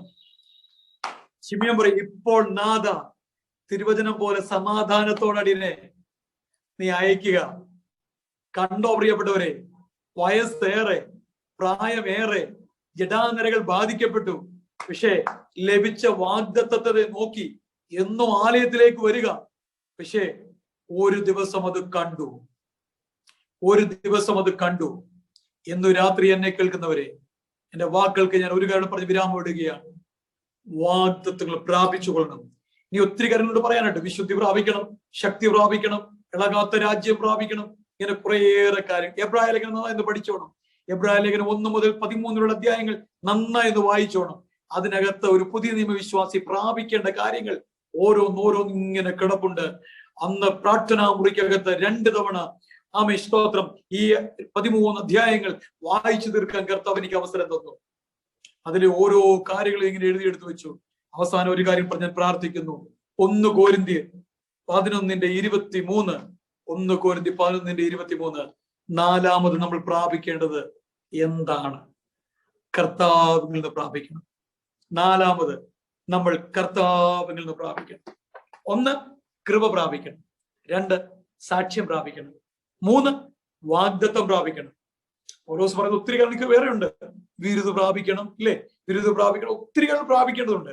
പക്ഷെ അവസാനത്തെ കാര്യം, 4-മത്തെ കാര്യം ഞാൻ പറഞ്ഞ് അവസാനിപ്പിക്കട്ടെ. കർത്താവിൽ നിന്ന് പ്രാപിക്കണം. കർത്താവിൽ നിന്ന്. കർത്തൃമേശ വേളകളിൽ ദൈവദാസന്മാരായ ഞങ്ങൾ പറയും, പൗലോസ് പറഞ്ഞ ആ പദം ഞങ്ങൾ ഏറ്റു പറയും, ഞാൻ കർത്താവിൽ നിന്ന് പ്രാപിക്കുകയും നിങ്ങൾക്ക് ഏൽപ്പിച്ചു തരികയും ചെയ്തതെന്നാൽ, കർത്താവിനെ കാണിച്ചു കൊടുത്ത രാത്രിയിൽ അപ്പമെടുത്ത് സ്തോത്രം ചൊല്ലി നുറുക്കി ശിഷ്യന്മാർക്ക് കൊടുത്തു. നിങ്ങൾക്ക് വേണ്ടി നുറുക്കപ്പെടുന്ന എന്റെ ശരീരം വാങ്ങി ഭക്ഷിക്കുവിൻ. നോക്കിയ പ്രിയപ്പെട്ടവരെ, സ്ലീഹായിക്ക് ദൈവം കൊടുത്തൊരു വെളിപ്പാട്. ഗലാത്യ ലേഖനം 1:12 വായിച്ചോണം. ഗലാത്യർ 1:12 പൗലോസ് പറയുക, ഞാൻ ഇത് മനുഷ്യരിൽ നിന്ന് പഠിച്ചിട്ടില്ല, പ്രാപിച്ചിട്ടുമില്ല, യേശു ക്രിസ്തുവിന്റെ വെളിപ്പാടിനാൽ അത്രേ പ്രാപിച്ചത്. മനുഷ്യരിൽ നിന്ന് പഠിച്ചിട്ടില്ല, പ്രാപിച്ചിട്ടുമില്ല, യേശു ക്രിസ്തുവിന്റെ വെളിപ്പാടിനാൽ അത്രേ പ്രാപിച്ചത്. നോക്കിക്കേ പ്രിയപ്പെട്ടവരെ, ഇന്ന് എല്ലാവരും പ്രാപിക്കുന്നത് ഗൂഗിളിൽ നിന്നാണ്. ഗൂഗിൾ നല്ല കാര്യം, അറിവുകൾക്ക് നല്ലതാ പരതുന്നത്. എന്റെ ലൈഫിലെ ഒരു കാര്യം ഞാൻ പറയാം. ഇവിടെയൊക്കെ ഞായറാഴ്ച ദിവസമാണല്ലോ പൊതുസഭായോഗം. ഒരു ഞായറാഴ്ച സഭായോഗം കഴിയുമ്പോൾ ആ ഞായറാഴ്ച വൈകിട്ട് പ്രാർത്ഥിക്കാൻ തുടങ്ങും. കർത്താവേ, അടുത്ത ഞായറാഴ്ച ജനത്തിന് കൊടുക്കാൻ ദൂത് തരണമേ. ഒരു ഞായറാഴ്ച സഭായം കഴിയുന്ന ആ ദിവസം വൈകിട്ട് പ്രാർത്ഥിക്കും. എല്ലാവരും കൂടെ ഒന്നിച്ച് കിട്ടുന്ന ഈ ഞായറാഴ്ചയാ. കർത്താവേ, അടുത്ത ആഴ്ചത്തേക്കുള്ള ദൂത് തരണമേ. ശനിയാഴ്ച രാത്രി കുത്തിയിരുന്ന് ഉരുട്ടി പിരട്ടി എടുക്കുകയല്ല, ഒരാഴ്ചത്തെ നീണ്ട പ്രാർത്ഥന. കർത്താവേ, വരുന്ന ഒരാഴ്ച ഈ ജനം ജീവിക്കണം, ആത്മീക ബലം ഇവർക്ക് വേണം, ധ്യാനിക്കണം, അതിന് തക്ക വചനം കർത്താവേ തരണമേ. സായിപ്പന്മാർ ചവച്ചു തുപ്പി തള്ളിയ വേസ്റ്റ് ഗൂഗിളിനകത്തുനിന്ന് പ്രാപിച്ചുകൊണ്ട് കൊടുക്കുന്ന ഒരു സമൂഹം നമ്മുടെ ഇടയിൽ വർദ്ധിച്ചു വരുന്നു. ഉപദേശത്തിന്റെ അടിസ്ഥാനപരമായ പിശകുകൾ പോലും മനസ്സിലാക്കാതെ അത് അതേപോലെ ചവച്ചു തുപ്പുന്നവർ നമ്മുടെ ഇടയിൽ പെരുകുകയാണ്. എന്നാൽ ഇന്ന് രാത്രി എന്നെ കേൾക്കുന്നതോട് ഞാൻ പറയുന്നു, പ്രാപിക്കണം കർത്താവിൽ നിന്ന്. വെളിപ്പാട് പ്രാപിക്കണം, ദർശനം പ്രാപിക്കണം, ആലോചന പ്രാപിക്കണം, വചന വെളിപ്പാട് പ്രാപിക്കണം. എനിക്കും നിങ്ങൾക്കും വേണ്ടിയ ആത്മീക നന്മ പ്രാപിക്കണം, ഭൗതിക അനുഗ്രഹം പ്രാപിക്കണം, ശാരീരിക വിടുതലും ശക്തിയും പ്രാപിക്കണം. ഫിസിക്കലി മെന്റലി നമ്മൾ ആരോഗ്യമുള്ളവരായിരിക്കത്തക്കണം. പ്രിയരെ, കർത്താവിൽ നിന്ന് പ്രാപിക്കണം, കർത്താവിൽ നിന്ന് പ്രാപിക്കണം. എത്ര പേർക്ക് അഭിമാനത്തോടും ധൈര്യത്തോടും പറയാൻ പറ്റും, ഞാൻ കർത്താവിൽ നിന്ന് പ്രാപിക്കണം? ഒരിക്കൽ ഞാൻ ഓർക്കുന്നുണ്ട്, ഞങ്ങളുടെ ഒരു ചർച്ചിൽ ഒരു ദൈവദാസൻ വന്നൊരു ഫാസ്റ്റിംഗ് പ്രയർ. അഭിഷേകം പ്രാപിച്ച ഒരു മോൾ, ഒരു 7ാം ക്ലാസ്സുകാരി. തലേദിവസം വൈകിട്ട് അവൾ അന്യഭാഷ അടയാളത്തോടെ ദൈവത്തിൽ ആത്മനിറവിൽ ആത്മസ്നാനം പ്രാപിച്ച ആത്മനിറവിൽ ആരാധിക്കാൻ തുടങ്ങിയതേ ഉള്ളൂ. അവളെ ദൈവം പിറ്റേ ദിവസം പ്രവചനവരത്താൽ നിറയ്ക്കുകയാണ്. പാട്ടുപാടി അവസാനം നമ്മുടെ നാട്ടിലൊരു രീതിയുണ്ട്, ഡ്രം ഒക്കെ അടിച്ചു കഴിഞ്ഞ് ഇന്നൊക്കെയാണല്ലോ കീബോർഡ് വന്നത്. ഈ കുഞ്ഞ് അന്യഭാഷയിൽ തന്നെ സംസാരിച്ചുകൊണ്ടിരിക്കുക. പാസ്റ്ററെങ്കിൽ മേശപ്പുറത്ത് 4-5 തട്ടൊക്കെ തട്ടി, എന്നിട്ട് കുഞ്ഞ് നിർത്തുന്നില്ല. ഗസ്റ്റ് പാസ്റ്റർ പ്രസംഗിക്കാൻ വന്നിരിക്കുക. കുഞ്ഞ് എല്ലാവരും കൈയിടി നിർത്തി കഴിഞ്ഞ് കുറച്ചുകൂടെ അന്യഭാഷ പറഞ്ഞിട്ട് അവൾ ഉറക്കെ ഒരു ചോദ്യം. ഇന്നിവിടെ പ്രസംഗിക്കാൻ വന്നിരിക്കുന്ന ദൈവദാസനോട് പരിശുദ്ധാത്മാവ് ചോദിക്കുന്നു, ഇന്നലെ രാത്രി നീ എവിടെയായിരുന്നു? പിന്നെ കൈയടിച്ചൊരു 5-6 അന്യഭാഷ. വീണ്ടും അവൾ ചോദിച്ചു, ഇന്നലെ രാത്രി താങ്കൾ കിടന്നത് എവിടെയായിരുന്നു? എന്റെ പൊന്നെ, ആ വന്നിരുന്ന പുള്ളി ഞെട്ടുന്നത് ഞങ്ങളെല്ലാം കണ്ടു. സഭ സ്തംഭിതമായി. ഞങ്ങളുടെ പാസ്റ്റർ വളരെ കാര്യഗൗരവമുള്ള ഒരാളായിരുന്നു. അദ്ദേഹം ഈ മനുഷ്യനോട് ചോദിച്ചു, സാർ, ആ മോള് പ്രവചിച്ചു പറഞ്ഞത് എന്താണ്? സത്യമാണ്? ഇന്നലെ രാത്രി നിങ്ങൾ എവിടെയായിരുന്നു? മോളത് ശ്രദ്ധിക്കുന്നില്ല. അവൾ പിന്നെയും കൈയടിക്ക് അന്യഭാഷ പറയുകയും ചെയ്യുക. ഈ മനുഷ്യന് മനസ്സിലായി കാര്യം പന്തിയല്ല. ഒരു ബൈബിൾ കോളേജ് അധ്യാപകനൊക്കെയാണ്. അദ്ദേഹം പതിയെ ബാഗ് കയ്യിലെടുത്തു, വെളിയിലെടുത്ത ബൈബിൾ തിരിച്ചു ബാഗിനകത്ത് വെച്ചു, വേഗം വന്ന വണ്ടി കയറി സ്ഥലം വിട്ടു. കർത്താവിൽ നിന്ന് പ്രാപിച്ച വെളിപ്പാട് ആത്മാവിൽ വിവേചനപരമായി സഭയ്ക്കകത്തേക്ക് കൈമാറിയ ഒരു മോൾ ഞങ്ങൾക്കുണ്ടായിരുന്നു. ഇന്നലെ ദൈവസഭകൾക്കകത്ത് അങ്ങനെ വിവേചനപരമുള്ള മാതാപിതാക്കൾ ഉണ്ടായിരുന്നു. ഇന്ന് വാര്യാപുരം യോനായ്ച്ചായന്മാരും ശക്തന്മാരായ പ്രവാചകന്മാരും ദൈവസഭകൾക്ക് അന്യമായിക്കൊണ്ടിരിക്കുന്ന ഒരു കാലഘട്ടത്തിൽ എന്റെ പ്രിയപ്പെട്ട സഹോദരൻ ഞാൻ പറയട്ടെ, ഒരു വെളിപ്പാട്, ഒരു ദർശനം, ഒരു ദൈവാലോചന കർത്താവിൽ നിന്ന് പ്രാപിക്കുവാൻ ഈ കാലഘട്ടങ്ങളിലെ നിലനിൽപ്പിന് വേണ്ടി, ആത്മീക ശുദ്ധീകരണത്തിന് വേണ്ടി കർത്താവിൽ നിന്ന് പ്രാപിപ്പാൻ എത്ര പേർ ഒരുക്കമാണ്? ഒരുപാട് കാലം പറയാനുണ്ട്. ഞാൻ വാക്കിലൂടെ വിരാമം ഇടുകയാണ്. സമയക്ലിപ്തതയിൽ ഞാൻ നിർത്തട്ടെ. പ്രിയരെ, പ്രാപിക്കണം കർത്താവിൽ നിന്ന്. എനിക്ക് നിങ്ങൾക്കൊരു മുട്ടുപ്പിൻ വേണോ? മുട്ടുസൂചി വേണോ? പ്രാർത്ഥിച്ച് പ്രാപിക്കണം കർത്താവിൽ നിന്ന്. അഭിമാനത്തോടെ പറയണം, ഇത് കർത്താവ് എനിക്ക് തന്നതാണ്. ഹല്ലേലൂയ. ഞാനും നിങ്ങൾ പ്രാപിക്കുന്നത് ഓരോന്നും കർത്താവിൽ നിന്നായിരിക്കട്ടെ. പുസ്തകങ്ങൾ വായിക്കണം, അറിവ് വർദ്ധിക്കും, നല്ലത്. പക്ഷെ പരമപ്രധാനമായി ഞാനും നിങ്ങൾ പ്രാപിക്കേണ്ടത് കർത്താവിൽ നിന്നാണ്. എത്ര പേർക്ക് ആഗ്രഹമുണ്ട്? നമുക്ക് ചിലത് തരാൻ കർത്താവ് ഒരുക്കമാണ്. പത്രോസിന്റെ കയ്യിലേക്ക് ദൈവം താക്കോൽ കൂട്ടം കൊടുത്തു. നീ തുറക്കുന്നത് തുറന്നിരിക്കും, നീ അടയ്ക്കുന്നത് അടഞ്ഞിരിക്കും. ഇതാ ഞാൻ നിനക്ക് അധികാരം തരിക. ഇന്ന് രാത്രി നമുക്ക് തരാൻ ദൈവത്തിന്റെ കയ്യിൽ ചിലതുണ്ട്. അത് സ്വീകരിക്കാൻ എത്ര പേർ ഒരുക്കമാണ്?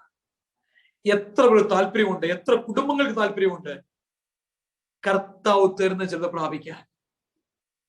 എല്ലാ ചർച്ചിനും ഒരു ചർച്ച ആയിരിക്കാനല്ല, എല്ലാ ഫെലോഷിപ്പും പോലൊരു ഫെലോഷിപ്പ് ആയിരിക്കാനല്ല, എല്ലാ ഫാമിലിയും പോലൊരു ഫാമിലി ആയിരിക്കാനല്ല, എല്ലാ ചർച്ച് മെമ്പേഴ്സിനെയും പോലൊരു ചർച്ച് മെമ്പർ ആയിരിക്കാനല്ല. എല്ലാവരിൽ നിന്നും വ്യത്യസ്തനായി സ്വഭാവം കൊണ്ട്, ജീവിതം കൊണ്ട്, ആറ്റിറ്റ്യൂഡ് കൊണ്ട്, നേച്ചർ കൊണ്ട്, സ്പിരിറ്റ് കൊണ്ട് വ്യത്യസ്തരായിരിക്കാൻ എത്ര പേർ ആഗ്രഹിക്കുന്നു? ഇന്ന് രാത്രി എത്ര പേർ സമർപ്പിക്കും? എനിക്ക് കർത്താവിൽ ചിലത് പ്രാപിക്കണം. ഇത് പ്രാപിക്കേണ്ട കാലം. കാലം തെറ്റിയുള്ള കാലാവസ്ഥ. കേരളത്തിന്റെ 14 ജില്ലകളും വെള്ളപ്പൊക്കവും മഴയും ഉരുൾപൊട്ടലും ഭീതിജനകമായ അനുഭവത്തിൽ മനുഷ്യർ. തമിഴ്നാട്, ആന്ധ്ര തീരങ്ങൾ, ക്ഷാമങ്ങൾ, ഭൂകമ്പങ്ങൾ, വിലക്കയറ്റങ്ങൾ, എങ്ങും സ്വസ്ഥതയില്ല. ആകമാനം ഇളകി മറിയുന്നു. ഞാനും നിങ്ങൾ ഇളകാത്തൊരു രാജ്യം പ്രാപിക്കാൻ തുടങ്ങുകയാണ്. ഒരുങ്ങിയിട്ടുണ്ടോ ഈ രാത്രി അതിനു വേണ്ടി? പ്രാപിക്കാം, കൃപ പ്രാപിക്കാം, നല്ല സാക്ഷ്യം പ്രാപിക്കാം, വാഗ്ദത്ത വിഷയം പ്രാപിക്കാം, കർത്താവിൽ പ്രാപിക്കാം. അതിനുവേണ്ടി ഒരുങ്ങാം, അതിനുവേണ്ടി സമർപ്പിക്കാം. ഈ കാലങ്ങളിൽ നമ്മുടെ ആത്മീക ജീവിതം വിജയകരമാകട്ടെ എന്ന് ആത്മാർത്ഥമായി ആശംസിച്ചും പ്രാർത്ഥിച്ചും കൊണ്ട് എന്റെ വാക്കുകളുടെ വിരാമം ഇടുന്നു. ദൈവജനം സംസാരിപ്പാൻ അവസരം ഒരുക്കപ്പെട്ട ഈ വിലയേറിയ നിമിഷങ്ങളെ ജീവിതത്തിലെ ഭാഗ്യപദവിയായി കാണുന്നു. സമയങ്ങൾ ഒരുക്കി തന്ന ബഹുമാനപ്പെട്ട ദൈവസഭയ്ക്ക്, ദൈവദാസന്, എന്നെ കേട്ട പ്രിയപ്പെട്ടവർക്ക് യേശുക്രിസ്തുവിന്റെ നാമത്തിൽ ഒരിക്കലൂടെ നന്ദിയും വന്ദനവും ചൊല്ലി വാക്കുകൾക്ക് വിരാമം ഇടുന്നു. കർത്താവ് നമ്മെ അനുഗ്രഹിക്കട്ടെ. God bless you all.